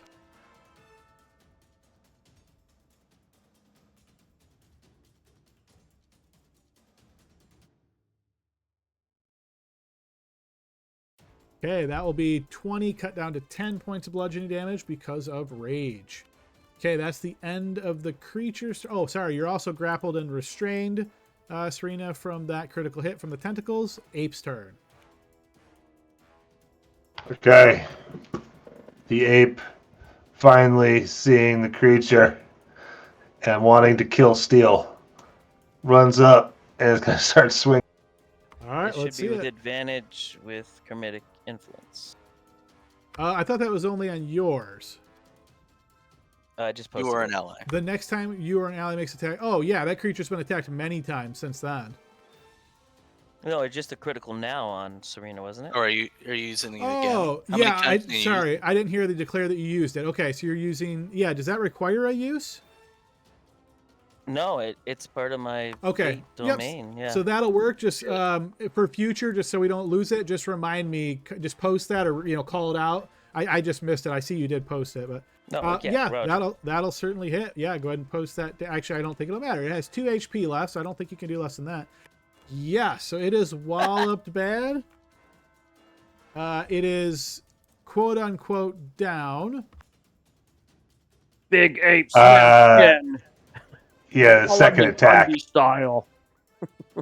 is he just goes bananas on it.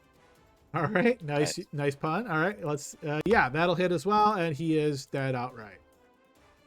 All right, woo! Deep breath, everybody. Your first battle on this strange magic map is a success in question marks. Suffered some significant damage. Very powerful creatures in here. We'll see what the future holds in here, but we're also a little way halfway through our session, so let's pause and take our 15-minute break here, folks. You guys go All ahead. right.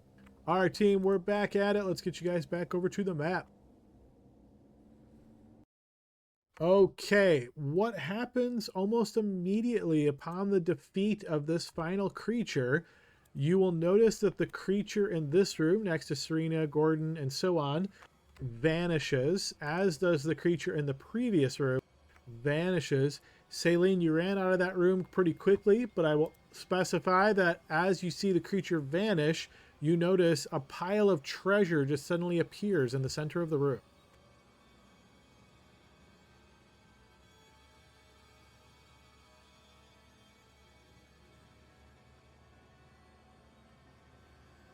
What kind of treasure? If I come over here and look at it. It looks like a big pile of coins of various denominations. I'll pick up my dagger for admin purposes. Okay. Is everyone all right? Yeah, I feel fine. Me too, honestly. That was a breeze. Oh, oh, oh, oh, oh. How's the monkey? How was That your means trip? he doesn't feel so good. How was your trip to the Upside Down, Serena? That was pretty cool. You can send me there for all the fights, and I'll just chill. I'll bring you back in the opportune moment. Are we rich? I'm gonna pick up the coins and see if they disappear. They do not, but there's a lot of them. As you're counting these, you see that there's a small amount of copper, a ton of silver, and then quite a bit of gold as well. Based on the stipulation that was given to you that you know this money will not stay with you if you don't make it out of here, I put this on a separate handout so you can see how much you're getting, but understand that this is not real money unless you make it out. Easy peasy. Cool. All right, as you collect all of those coins, Giant Ape, you'll suddenly hear a voice right next to you that says, "Why is it not working? It worked for them, but when I do it, it doesn't work for me. It makes no sense."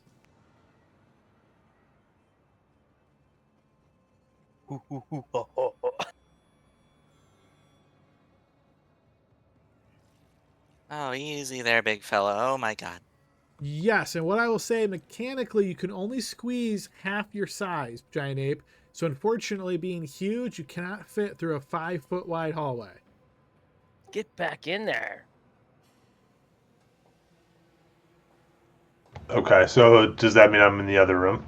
Yes, yep. So, like, basically, you would be here at this point. If you try to move north, you literally cannot fit through here.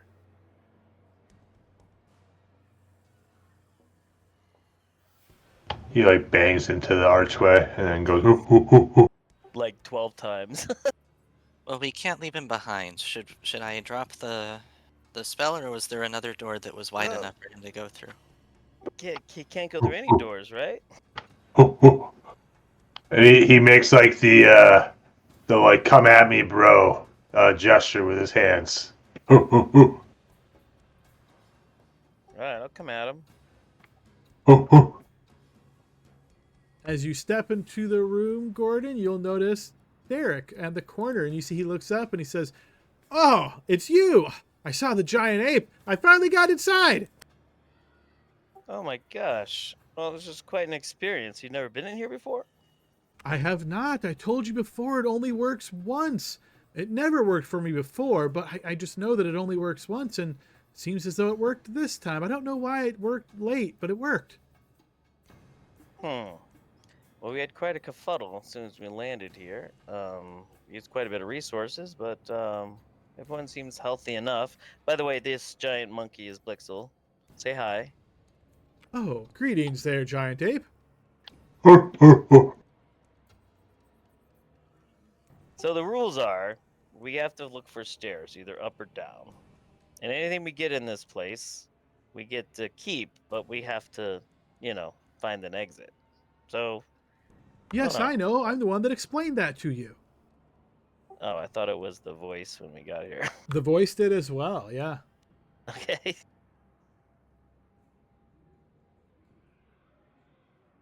No, so you've never been here before, but you knew that? Interesting. "I've studied the map. I told you, I've learned much about it. It's very interesting how basic this all looks in here. Even the walls, they just look pretty plain and like monotonous, don't you think?" Like graph paper. "Very odd indeed."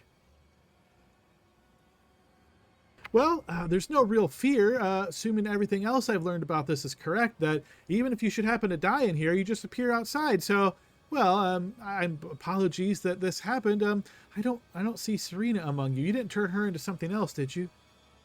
She's around. You're confident this is true information, though.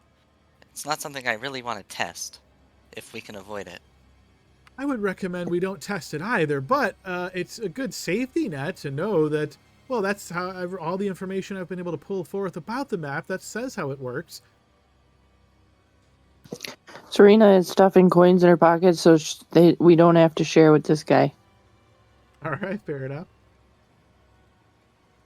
Your future husband, you can get another share. No, she needs a dowry. That's what she's thinking. Oh yeah, that's what it's for.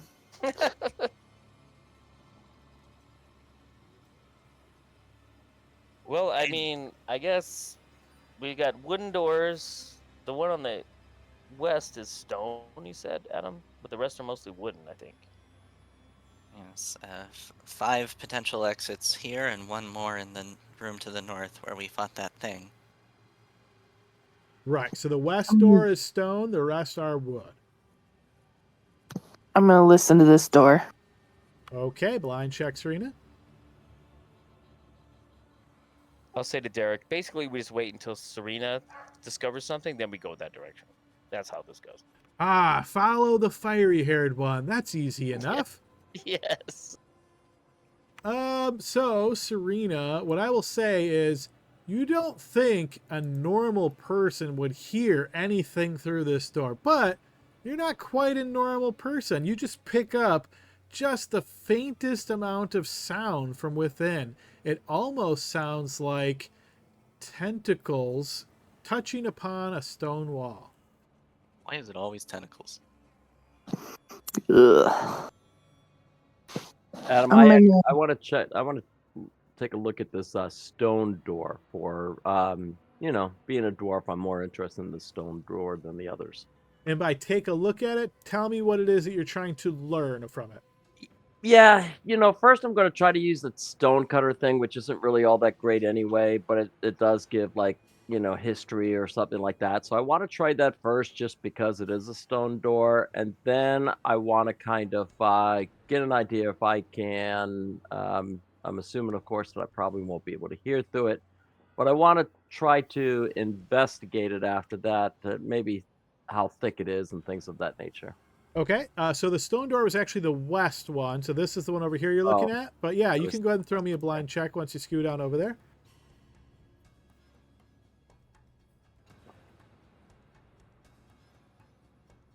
And let me know if you want me to go ahead and give you the stone. I think it gives you advantage on your check, right? Yeah, which means from a 2 to a 4. So yeah. Not too far off. Yeah, it's a stone door, Tavern. Wow, what a surprise! All right, so I'm going to go ahead and you know, maybe tap it with the hammer or whatever, kind of get an idea how thick it is, things of that nature. So what I can tell you from tapping it is you get the impression that this door is stuck. It doesn't look like it would be easy to open. It would require quite a bit of strength. Really? Well, Got a big giant ape here. Let's go. And he's got the bear strength ability. he's got long arms. He should be able to reach through that All hallway. right. I guess we're going this way. Serena, where you at? We're going this way. I've already joined the room because I'm eyeing up Derek and I'm like trying to assess if he brought any weapons or if he's just useless. He is wearing robes. You do happen to notice that he has a short sword buckled at his belt. So this was a nice trick. I told you I didn't want to miss the party. Oh, I am so sorry, Serena, but if my information is correct, time inside the map moves much slower. So once we come out, we'll be able to go right back to the party. Hey, monkey, over here. I start limping away. Oh, surely your companions must have some ability to heal. I want him to see how beat up I am from this place that he sent me. I'm waiting for Blixel to use his bloodline ability as soon as he drops 8 to take care of some stuff. Because I've used level 4, level I've used some juice. Keep complaining, Brian. Wait, which door are we opening? This one, in front of the monkey. Stone door. Stones are lucky. So you point at it and let Buxel know that you want him to try to open it. Wait, so we're literally going to open the one door that's different from the rest? Yes. Yeah. That feels a little on the nose, but Well, and he's got super strength, and he's an ape. And I casted a spell, so he has super strength. So let's use it. What do you want to do? Open up the easy ones? Yeah, like that's not suspicious at all.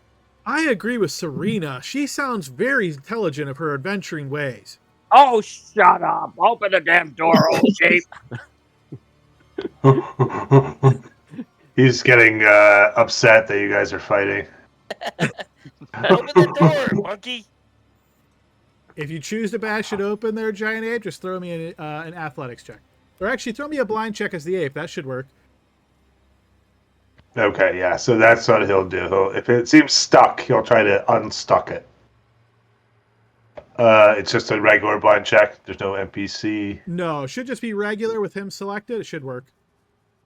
Okay, so you have advantage on this. Unfortunately, that's 2 poor rolls. So yeah, you're probably what it is the size difference, like trying to get your hand in there. You can't get your weight leverage working real well. So like you're kind of punching at it, but just you can't get enough energy or enough weight there to actually open it. We do know the real reason is I picked the door. Your luck Well, we rubbed tried. off. Yeah, pretty much. Well, that's the best I can do. All right, next one. What about the room we cleared? No, it's got too many tentacles. Never mind. Yeah, it seems. Let's pick our battles. One tentacle monster is enough for one session. Well, I know you didn't ask, but I find it works best when our companions know each other. So, as you're all familiar with your own tactics, let me just tell you briefly about me. I'm what's known as a battle mage, so that means I'll be in the back and just flinging spells. And don't worry if you see big explosions and things, because I'm good enough that I can make sure my spells don't hit you. So don't worry, okay? Yeah, that sounds good. Evocation skull? Interesting. Yeah, let me tell you what I'm capable of. Here's my warhammer. There you go. Let's go. What door? The one in front of you, brother. Well, hold on. That one was the one that Serena heard shrieking. I have On a the other strange side. feeling every door is going to have negative problems. Is going to have problems to them. So let's not worry about. Let's just pick one. Well, Then I'm always let's worried. pick the one without shrieking. So this one. Yeah, these two on the right were quiet. But Serena, you look wounded. Perhaps one of these gentlemen would like to take the lead. I kind of chuckle. Try to chuckle at that. We know it's not going to be you. Well, I'm Have glad we to take the lead. I just want to know which dang door we're going through. we'll pick one, and then if it's if it feels locked, We overrode your decision. You're doing this one. if it feels unlocked, then I can dismiss the spell on Blixel, and he can tend to your wounds. In his own. But if it's Ape- locked, we might need to force it. April. I'm trying to think of something that goes with Blixel and Ape. Hey, open this door there, brother.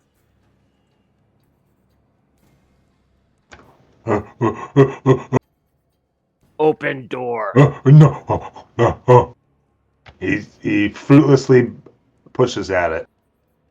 Okay, and that, to confirm, is this door here, right? Yes. All right. The first thing you notice is that this door also seems to be stuck. Are you giving it a good hard push trying to smash it open? Oh yeah, he wants to make up for it the last time. This one's wood, so you're hoping you don't get real embarrassed here. But yeah, go ahead and give me another blind check. All right, well, 2 things happen almost immediately. Yeah, you definitely smashed this door open, but unfortunately, it was a trapped door. And so immediately as you smash through this trap, you notice a flurry of magic missile darts fly straight into you. Fine, he's got the HP for it. You That's why we suffer did it. 22 points of force damage from the magic missiles.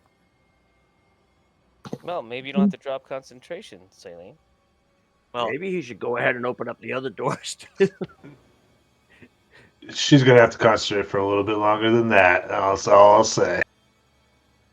well, you can't go down the hallway. So what's in there, Tavard?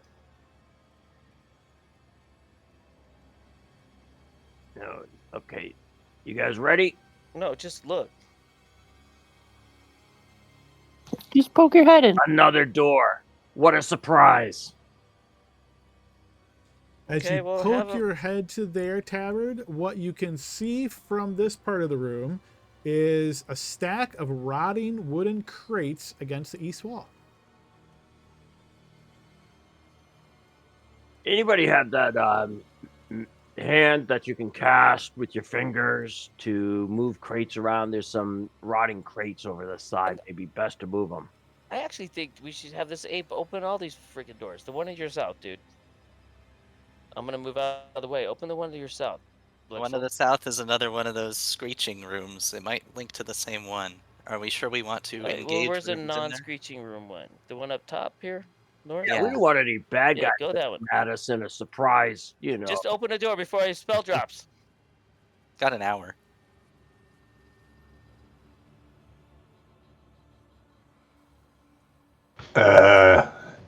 As you move away from him, he starts looking at it around. Okay. It's hitting the wall. Is this one similarly jammed? So are you giving it like a light push to see if it opens? I mean, I guess after the last time he got annihilated by a trap, I don't know. He's a giant ape. Would he be dumb enough to just not? Yeah, he just I'll tries to trust pull it you. open. Okay, It's not so your I'll hit say points. you feel a little bit of a wiggle, meaning it's not stuck, but it doesn't just open. And even when you try to like pinch your two sausage fingers with the door handle, you get the strong impression the door's locked. He wrenches it open. All right, you try to smash it open. Blind check, please. What could go wrong?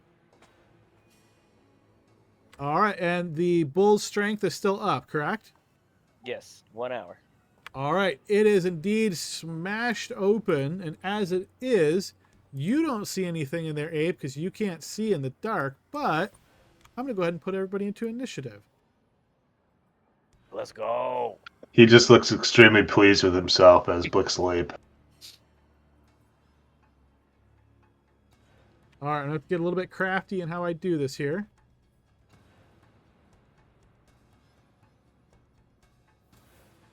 Quick, Ape, open up all the other doors and maybe the creatures will attack each other.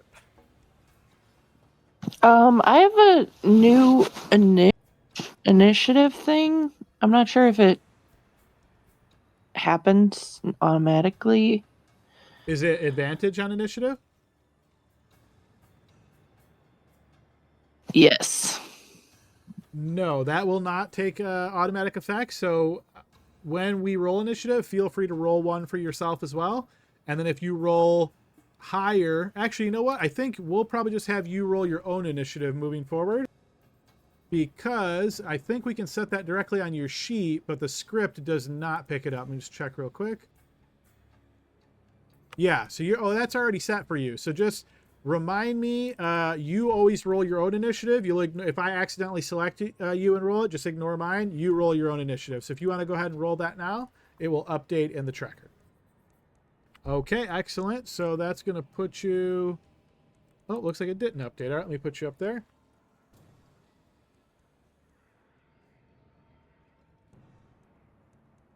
All right, you'll actually be second initiative then.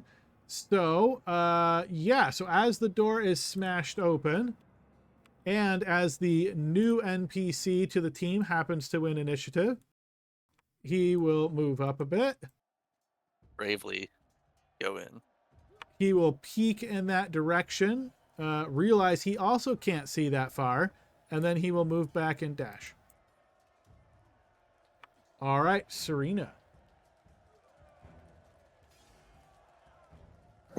Okay, I'm gonna be like, "What do you see up there, buddy boy?" And I'm going to drink a potion of healing. Is that an action? It is, yeah. 2d4 plus 2 if it's a basic one.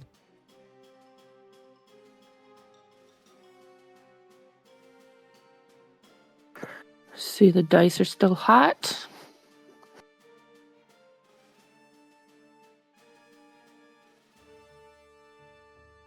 (2d4 plus 4). Oh, dang it! I had too 2d4 many. plus 2, so it should have been 6 for you. Shoot, I'm not sure how many I clicked forward. Damn it! I think you only gave yourself 2. I think you were at 46, so give yourself 4 more.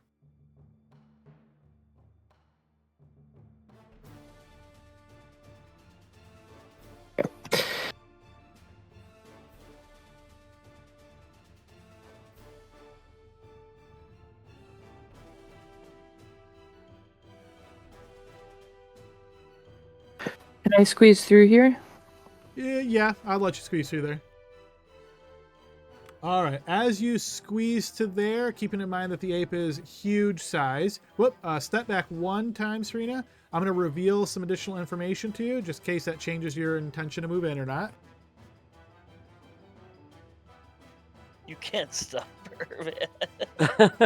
I already had it I have 4 selected. hit points now. Let's go. All right, that is what you see.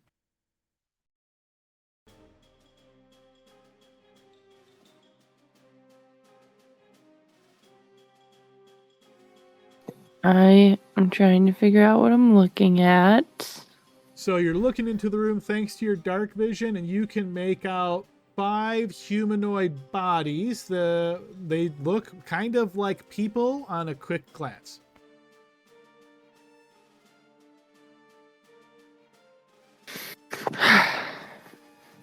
All right, we got a number of them. Are we still up for a fight, folks? Yes. I don't think we have much choice. So she goes in. They look a little demonic. I say, hello there. Do you mind if we pass through to that door on the other side? All right, as you ask this question, throw me a blind check, Serena. See if you can persuade him. As you begin speaking, you notice, and you've probably seen this once or twice before throughout your life, this just absolute disgust people have with you. Anytime you try to like talk to them in like a friendly manner, there's something about your tone of voice. They just, no, they're not having it. Yeah, I'm sure it's the tone of voice that's the problem. It's my abrasive personality. Well, that didn't go well. Never does. I guess we should just lure him through this little bottleneck here, right? So Yeah, we gotta be able to use Blixel. I'll just kind of like stand here and like hold my action, or So here you or drank something. a potion, so that was your action. Oh yeah, hold my bonus action. Unfortunately, Alright. can't do that. Okay, Tabard. Alrighty, so I'm gonna go ahead and well,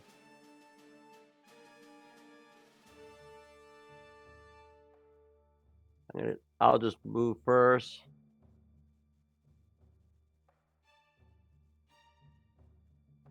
I'm just gonna go ahead and stay there and take the dodge action for right now. Okay. Okay. From the hallway, giant ape, I need a defense roll at disadvantage.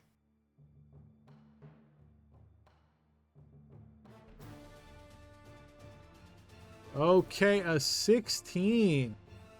That'll be enough. You notice an arrow comes flying from the east, but it misses you. It then happens again. Another defense roll at disadvantage.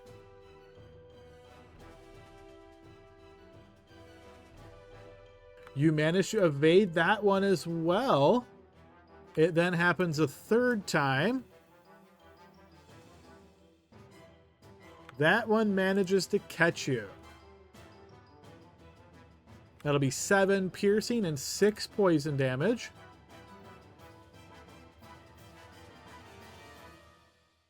It then happens a 4th time.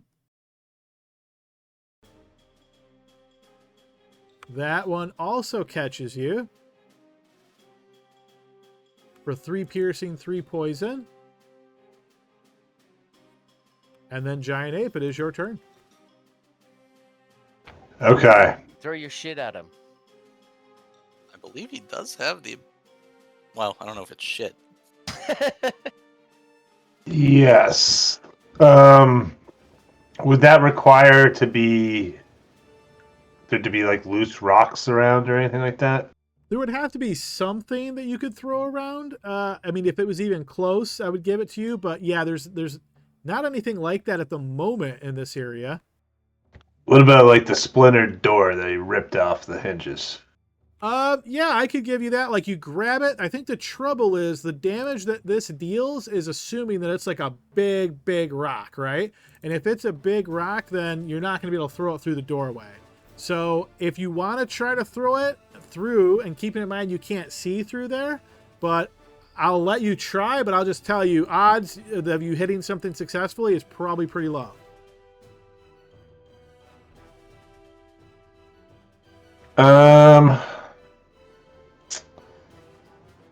Yeah, I mean, might as well try it. Is that I had nothing else to do, so All right, yeah, I'm fair gonna try enough. that. So go ahead and post a rock throw. Okay, so yeah, basically you grab the ruined remnants of the door and you fling it, and it hits the wall kind of close to you here, smashes, hits the ground, and crumbles once again. And he lets out like a shriek, and I guess he'll move here. That's the end of his turn. Okay, Gordon. Oh wow, cool.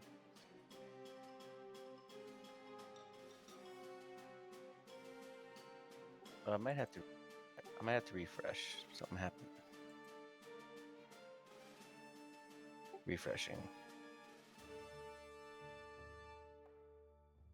It was all because of that meme. I think so. Okay, I can't grab my token. Even after you're refreshed? Correct. Well, that's definitely strange. I'll move you and move you back. Yeah. Oh, maybe okay. you're on the wrong tool. Yes, 5, 10, 15, 20. Yeah, I've only done that a few times. All right, now I have to dig my character sheet out. Sorry, boys and girls. Give me a minute. Gordon. How embarrassing. Would never happen to any of us. Definitely not Jordan. Yeah.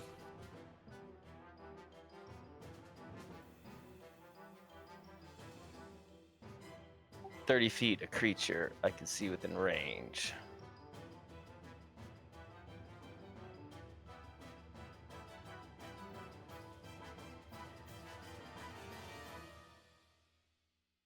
Like, I went in there to take a peek. At least the ape can see a little bit more. So I'm trying to help him out. So I think, can I get cover behind the ape? I have 5 more feet or 10 more feet of movement. You would definitely get cover if you're behind the ape from any attacks coming through the ape space. I'm gonna get cozy with him. Getting cozy with it. And I'm going to, in case they're teleporting, prepare a cantrip. Toll the dead if an enemy, I can see an enemy coming within range. Okay, giant ape, you can't see this, but suddenly you are attacked twice. I'll need 2 defense rolls at disadvantage.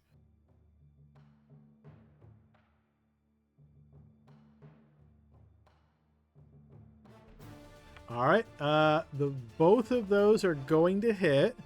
So what you notice is you're kind of looking down that hallway, can't see much, and then suddenly everybody in the room, you notice as these 2 sets of spectral fangs bite into the giant ape on both sides.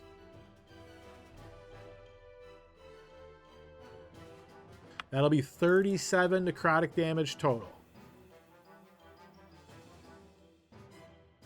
Saline. All right. 5, 10, 15, 20. I can't see enemies, but I see a spherical room. I think we know what's happening.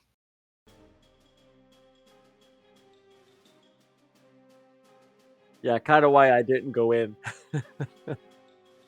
Let me shrink that guy down.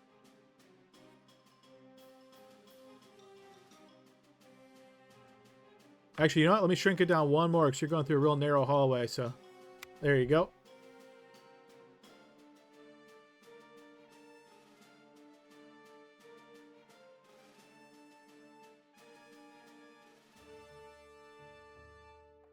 Looks Alright. perfect to me. That's where you want it. Go ahead and trigger all. Serena's not in it. Trigger all. Okay, we've got some successes, couple failures. Yes, a ball of fire explodes in that area. Good roll, 37. 5 more feet of movement, so I'm gonna go here. Okay, giant ape. Another attack at disadvantage. So defense roll at disadvantage, please. Yes, this one's going to hit you as well. Okay, top of the round with Serena.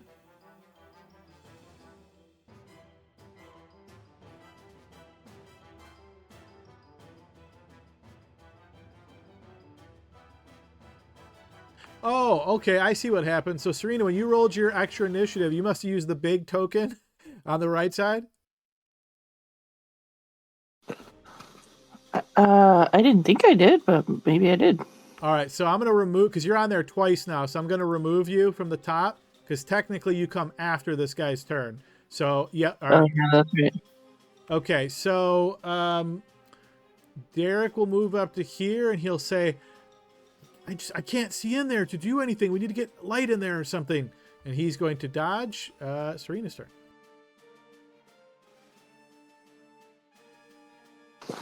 He's so helpful. The courtship's not going well. Okay. Ooh, one of them's really injured. Oh man, should I go in there? No. Is it gonna be bad? No, let's magic them. We got the ape.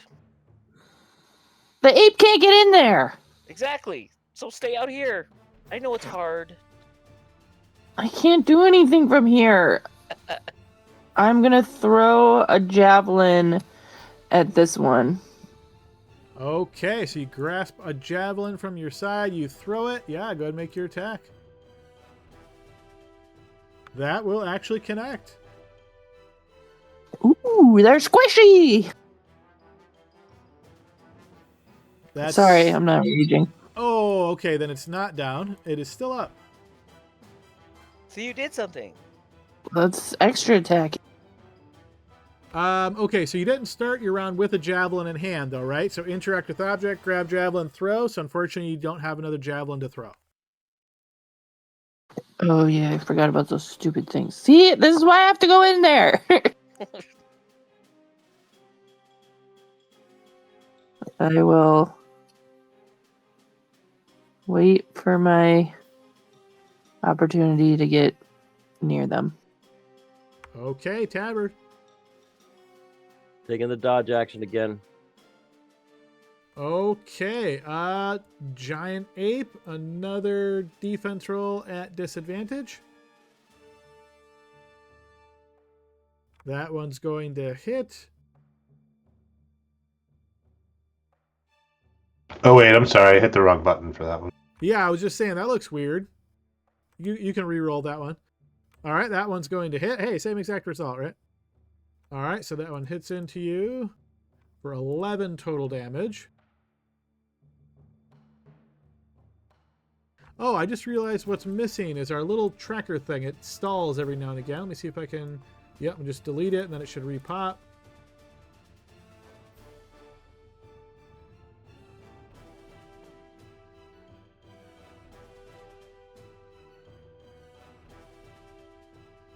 Okay, I think that'll fix it for the next turn.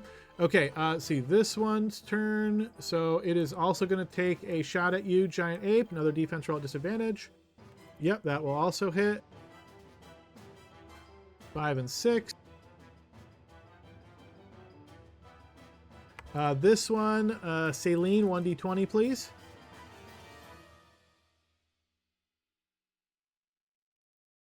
It's thinking about it. It says rolling the dice. Thinking real hard. Oh, that means it's definitely a 1. Could be. I might have to refresh.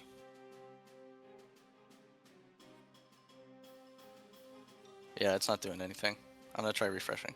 Yeah, it's a technical issues night for Roll20.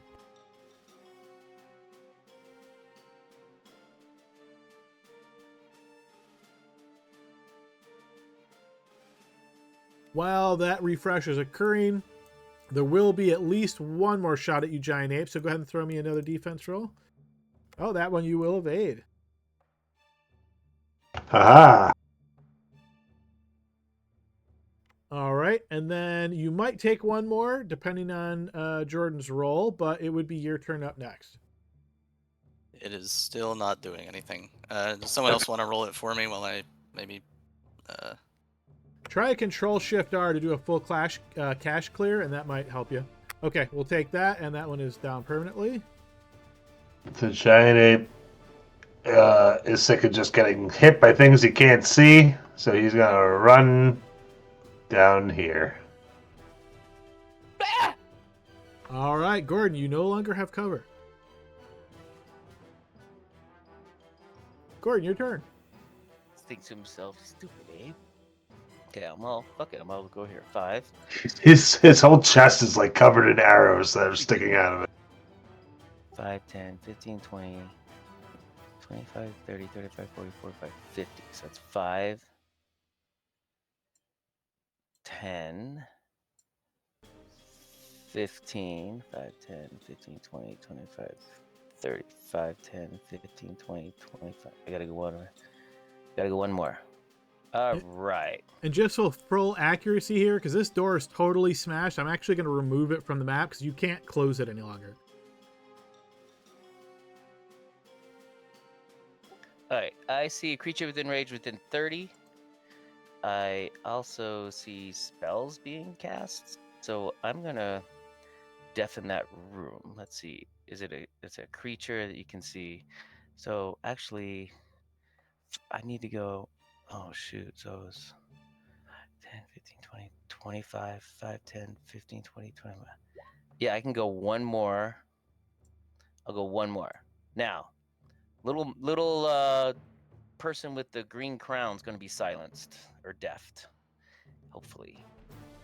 I don't think that does what you think it does. Are you trying to prevent him from casting spells? Yeah, doesn't it do that? What spell? If they have verbal components, right? What spell are Or you what casting? spell? Deafness. I don't think deafness impacts spell casting. No, silence would. You could blind him though, and then he wouldn't be able to target. Yeah. Okay, I'm gonna try to blind him, since I did all this movement calculations and math.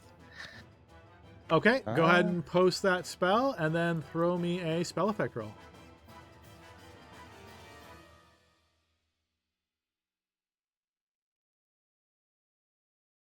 All right, that's Constitution. They have advantage against this, but yeah, 26 will do it. They are blinded.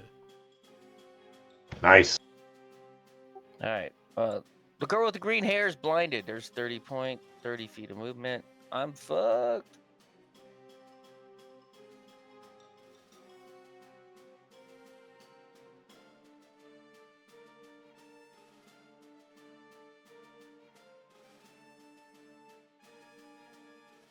Okay, well, she was going to use her really good ability, but she can't see you anymore.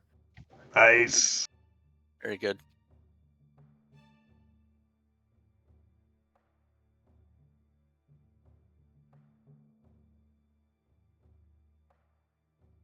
Just gotta wander out here. Saline, your turn. Oh, actually, at the end of her turn, I think she gets a new save against blindness, right? 15. Yep. Yes, she is no longer blind. Okay, Saline. Really Can wait. Can I hero point that? I don't think you can hero point spell effect rolls. Yeah, but every week we go through that. Okay. Yeah, I know. I've got it written down because I always like, what did we say? But yeah. So we're gonna go 5, 10, 15. I saw her go that way, so I'm gonna break line of sight just in case there's any counterspell bullshit, since you've used that against me before. Oops. Can't imagine that. So I guess it's 25. So, I've learned from my enemy's tactics. That's how to do it. Here we go again. All right, let me shrink that guy down.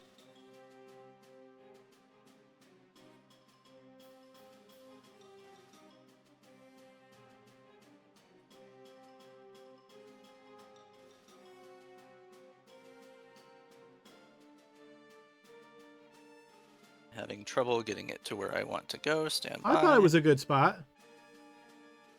You want me to just slide it in the room for you? Would that be easier? Yeah, it's stuck on something. All right, so as long as it's somewhere that you can line of sight from your token. Like you could do here, of course, if you want. I'd like to move it one. Yeah. You Just want not catching my friends, obviously. Okay, so don't click the target all yet. Yeah, I could give you right there if you want to do that, and then just because. Okay, yeah. So if you want to go there, go ahead and hit trigger all. I will go there. Can you even Except trigger all? No, I no longer have the token selected.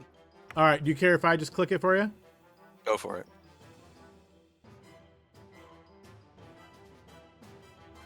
Oh, we're gonna care from now on. That's for sure. Yeah, look at that. Oh my god. Sometimes that's how it goes, right?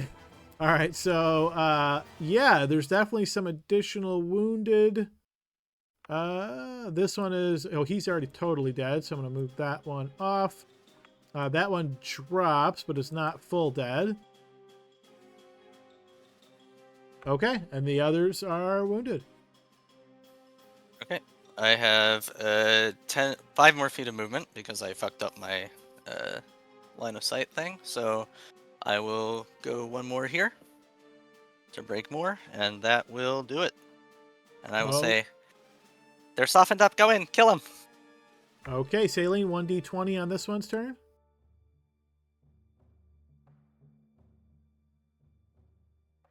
All right, that one is true dead. Okay, move to the next turn. Can you Derek see somebody? Derek says, "Oh, I see. You guys just throw magic into the darkness and hope for the best. I see." Working. And you will see he motions with his hands and conjures up a spell.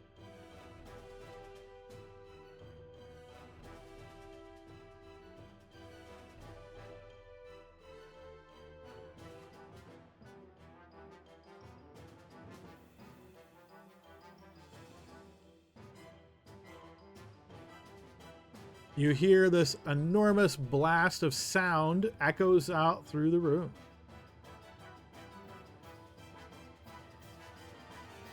I hope that hit some of them. Serena, your turn. I'm sure it did. I'm sure it did. I step out of the way and motion my hands to Serena. Finally. You got this, babe.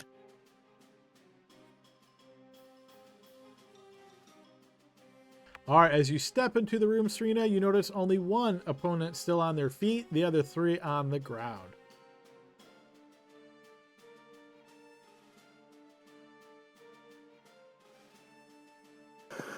Well, in that case, I'll just try swinging and see if I don't need to rage. Actually, I want that extra damage, though. Yeah, well, no, I'll just... That will be a fumble. Amazing. Were you attacking one on the ground? No. No. That is a miss. And then, because we're almost at the end of our session, and because you happen to be fighting snake-like people, hey, Bill, why don't you go ahead and play your card? Bill has a red card? Can you Wow, believe it? guys!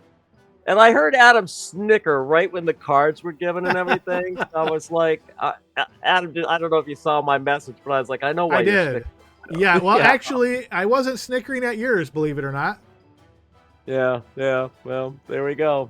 All right, so the only way you can get a critical in this battle is if both the 20s are 20s. All right, Serena, still your turn. That first attack missed. What does that mean? Because you mean like They both you have to have 2 greens show up. Right, so basically if you roll a 20 on the first die, it's just a hit. But if you roll 20 and a 20, then it's a crit. I don't okay? think I've seen that one before.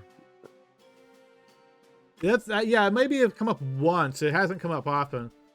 I think we've seen the opposite, where you can only get crit if you roll 2 1s. But I don't think we've Fumble seen or this. something? Yeah. Yeah. I can recklessly attack, right? You can, yes. Let's do that. Let me Okay, do you this action. recklessly attack, giving you advantage on the attack. That will hit. As Shipwrecker smashes into the creature, wounding it. And I will Pam recklessly. That will also hit. And the creature is wounded again. Ah, she's almost dead. Come in here and finish her.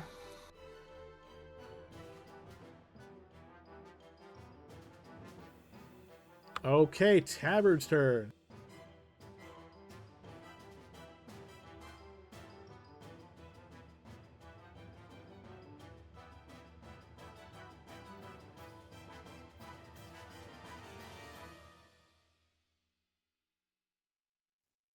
All right, I'm going to go ahead and swing.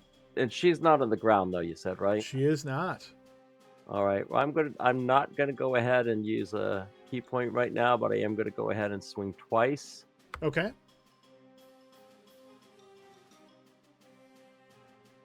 The first one will connect. And that's enough to drop her to the ground. You want to do a double tap? Yeah, I was just going to say I might as well, right? Go ahead and post he's as smart. long as you don't double one. Yeah, okay. She is dead completely. Okay, and well, there's several other turns coming up. What else would you like to do, Tabard? All right, I'm going to go ahead and use another movement. And then this one down here, I'm going to go, since I did not use my bonus action, I'm going to go ahead and at least do a unarmed punch. Okay, yeah, go ahead and post that. Okay, yep, that one is also dead. Yeah, but I want to see the damage. Whopping 8. That doesn't matter. It's dead, but I just wanted to know that it didn't.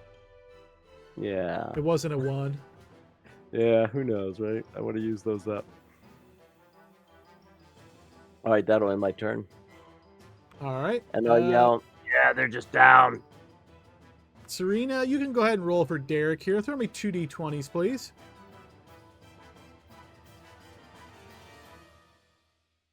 Okay, those are both down as well. So we are officially out of combat, folks. more doors. Oh my god. It never ends. That was fun. Well done, everyone. Do they also what are they- vanish? Or are they... They What are they do taking? indeed. You notice as before, it seems to take a moment and then suddenly they are indeed gone. I was gonna jump on one real quick and search. Once they are gone, much like before, you notice a pile of treasure suddenly appears in the room. I'm gonna step out and go to Derek. So I just want to let you know, Derek. Before, hey, we were in that other room. Oh. Sorry, I was just trying to get away from the big ape. Okay. Well, He's on our side. He was trying to hide the treasure from him.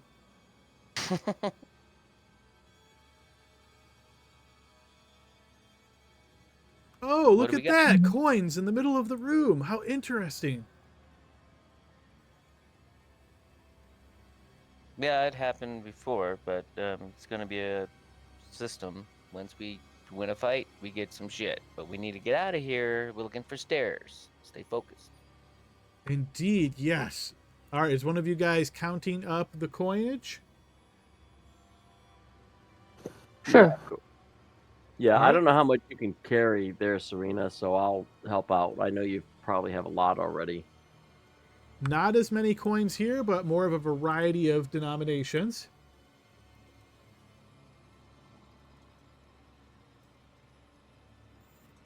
All right, and as before, just a reminder that don't add those to your sheet until you're fully out. Okay, as you guys are more safe in this room at this point, I will point out, and you've probably noticed this, but nobody asked about it. This here is actually a pit. So you can see a shallow pit right there. And yeah, that's about 10 feet down. Do the sides look climbable, or is it like a one-way trip kind of thing?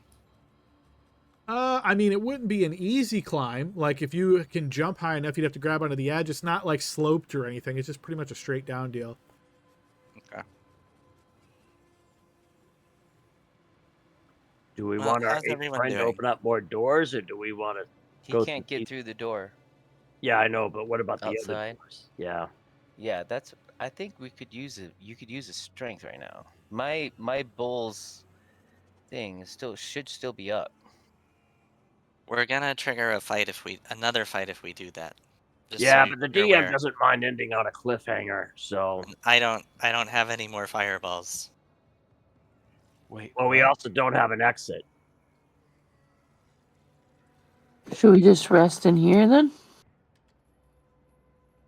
It wouldn't be a bad idea because I think Gordon is also spending a lot.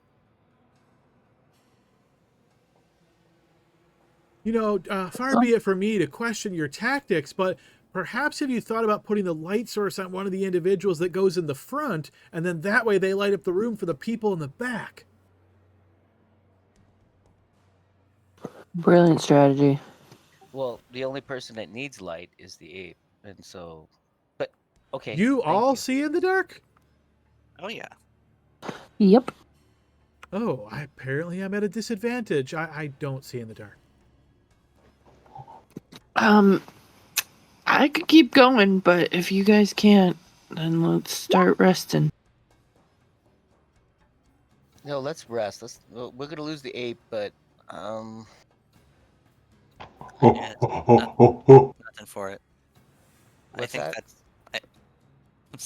I think it's smart to try to rest here because you and I are a bit tapped, and I don't know what's on the other side of these doors, but I know it's bad. We heard unfortunate noises over there. Yeah, I agree. You guys should just do what I do. Just don't get hit. I didn't. Did you I see didn't that? get I hit. was bobbing and weaving. The ape points over to the door that's already been opened over here. What you see, boy? What you see? Oh yeah, if one's already open, might as well walk through it. That's the one that I was recommending. Somebody with one of those magical hand things maybe goes the over and crates? moves Yeah. some of that crates.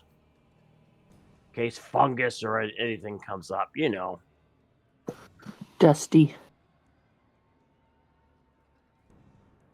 I'd like to end the session on a short rest. That's my vote. They don't seem to be following your advice with the mage hand. Tell you what, Tavard, first thing next week, I will conjure a mage hand and I will move the crates for you. How's that sound? Oh, you're gonna make me wait and anticipate just like a girly. I think a mage hand can only lift like a really small amount It's too. not a matter of lifting, it's just a matter of kind of moving things around. But I mean, I'm good with whatever, you know. So I think I'm hearing the group is leaning towards a short rest here. Sure. Yeah, they told us Yeah. time is not an issue, right? Yeah, that is what Derek had explained to you guys. So, all right, make sure your short rests are set properly. Serena, it looks like you're already down one, which you shouldn't be, but now you are if you're taking one. If you're taking one, make sure you post that in chat and then restore what it is that you would like to restore. Okay, perfect. And then, yeah, go ahead and update your sheets as needed for that short rest. And yeah, we'll go ahead and pause our session here, guys. This is, again, a little bit of a more old school take to adventuring. I just wanted to throw this at you guys, give you a little different flavor, right? And see if you guys enjoy this. And yeah, obviously we will pick up next week, continue on with this, see if you guys manage to find that exit and what goodies you might find and be able to take out into the real world before returning back to the land of politics and dancing. So hope everybody enjoyed this session, and we'll see everybody next week. Yeah, it was fun, Adam. Thanks for putting it together. Good job, guys. Yeah. Thanks, everybody. See ya.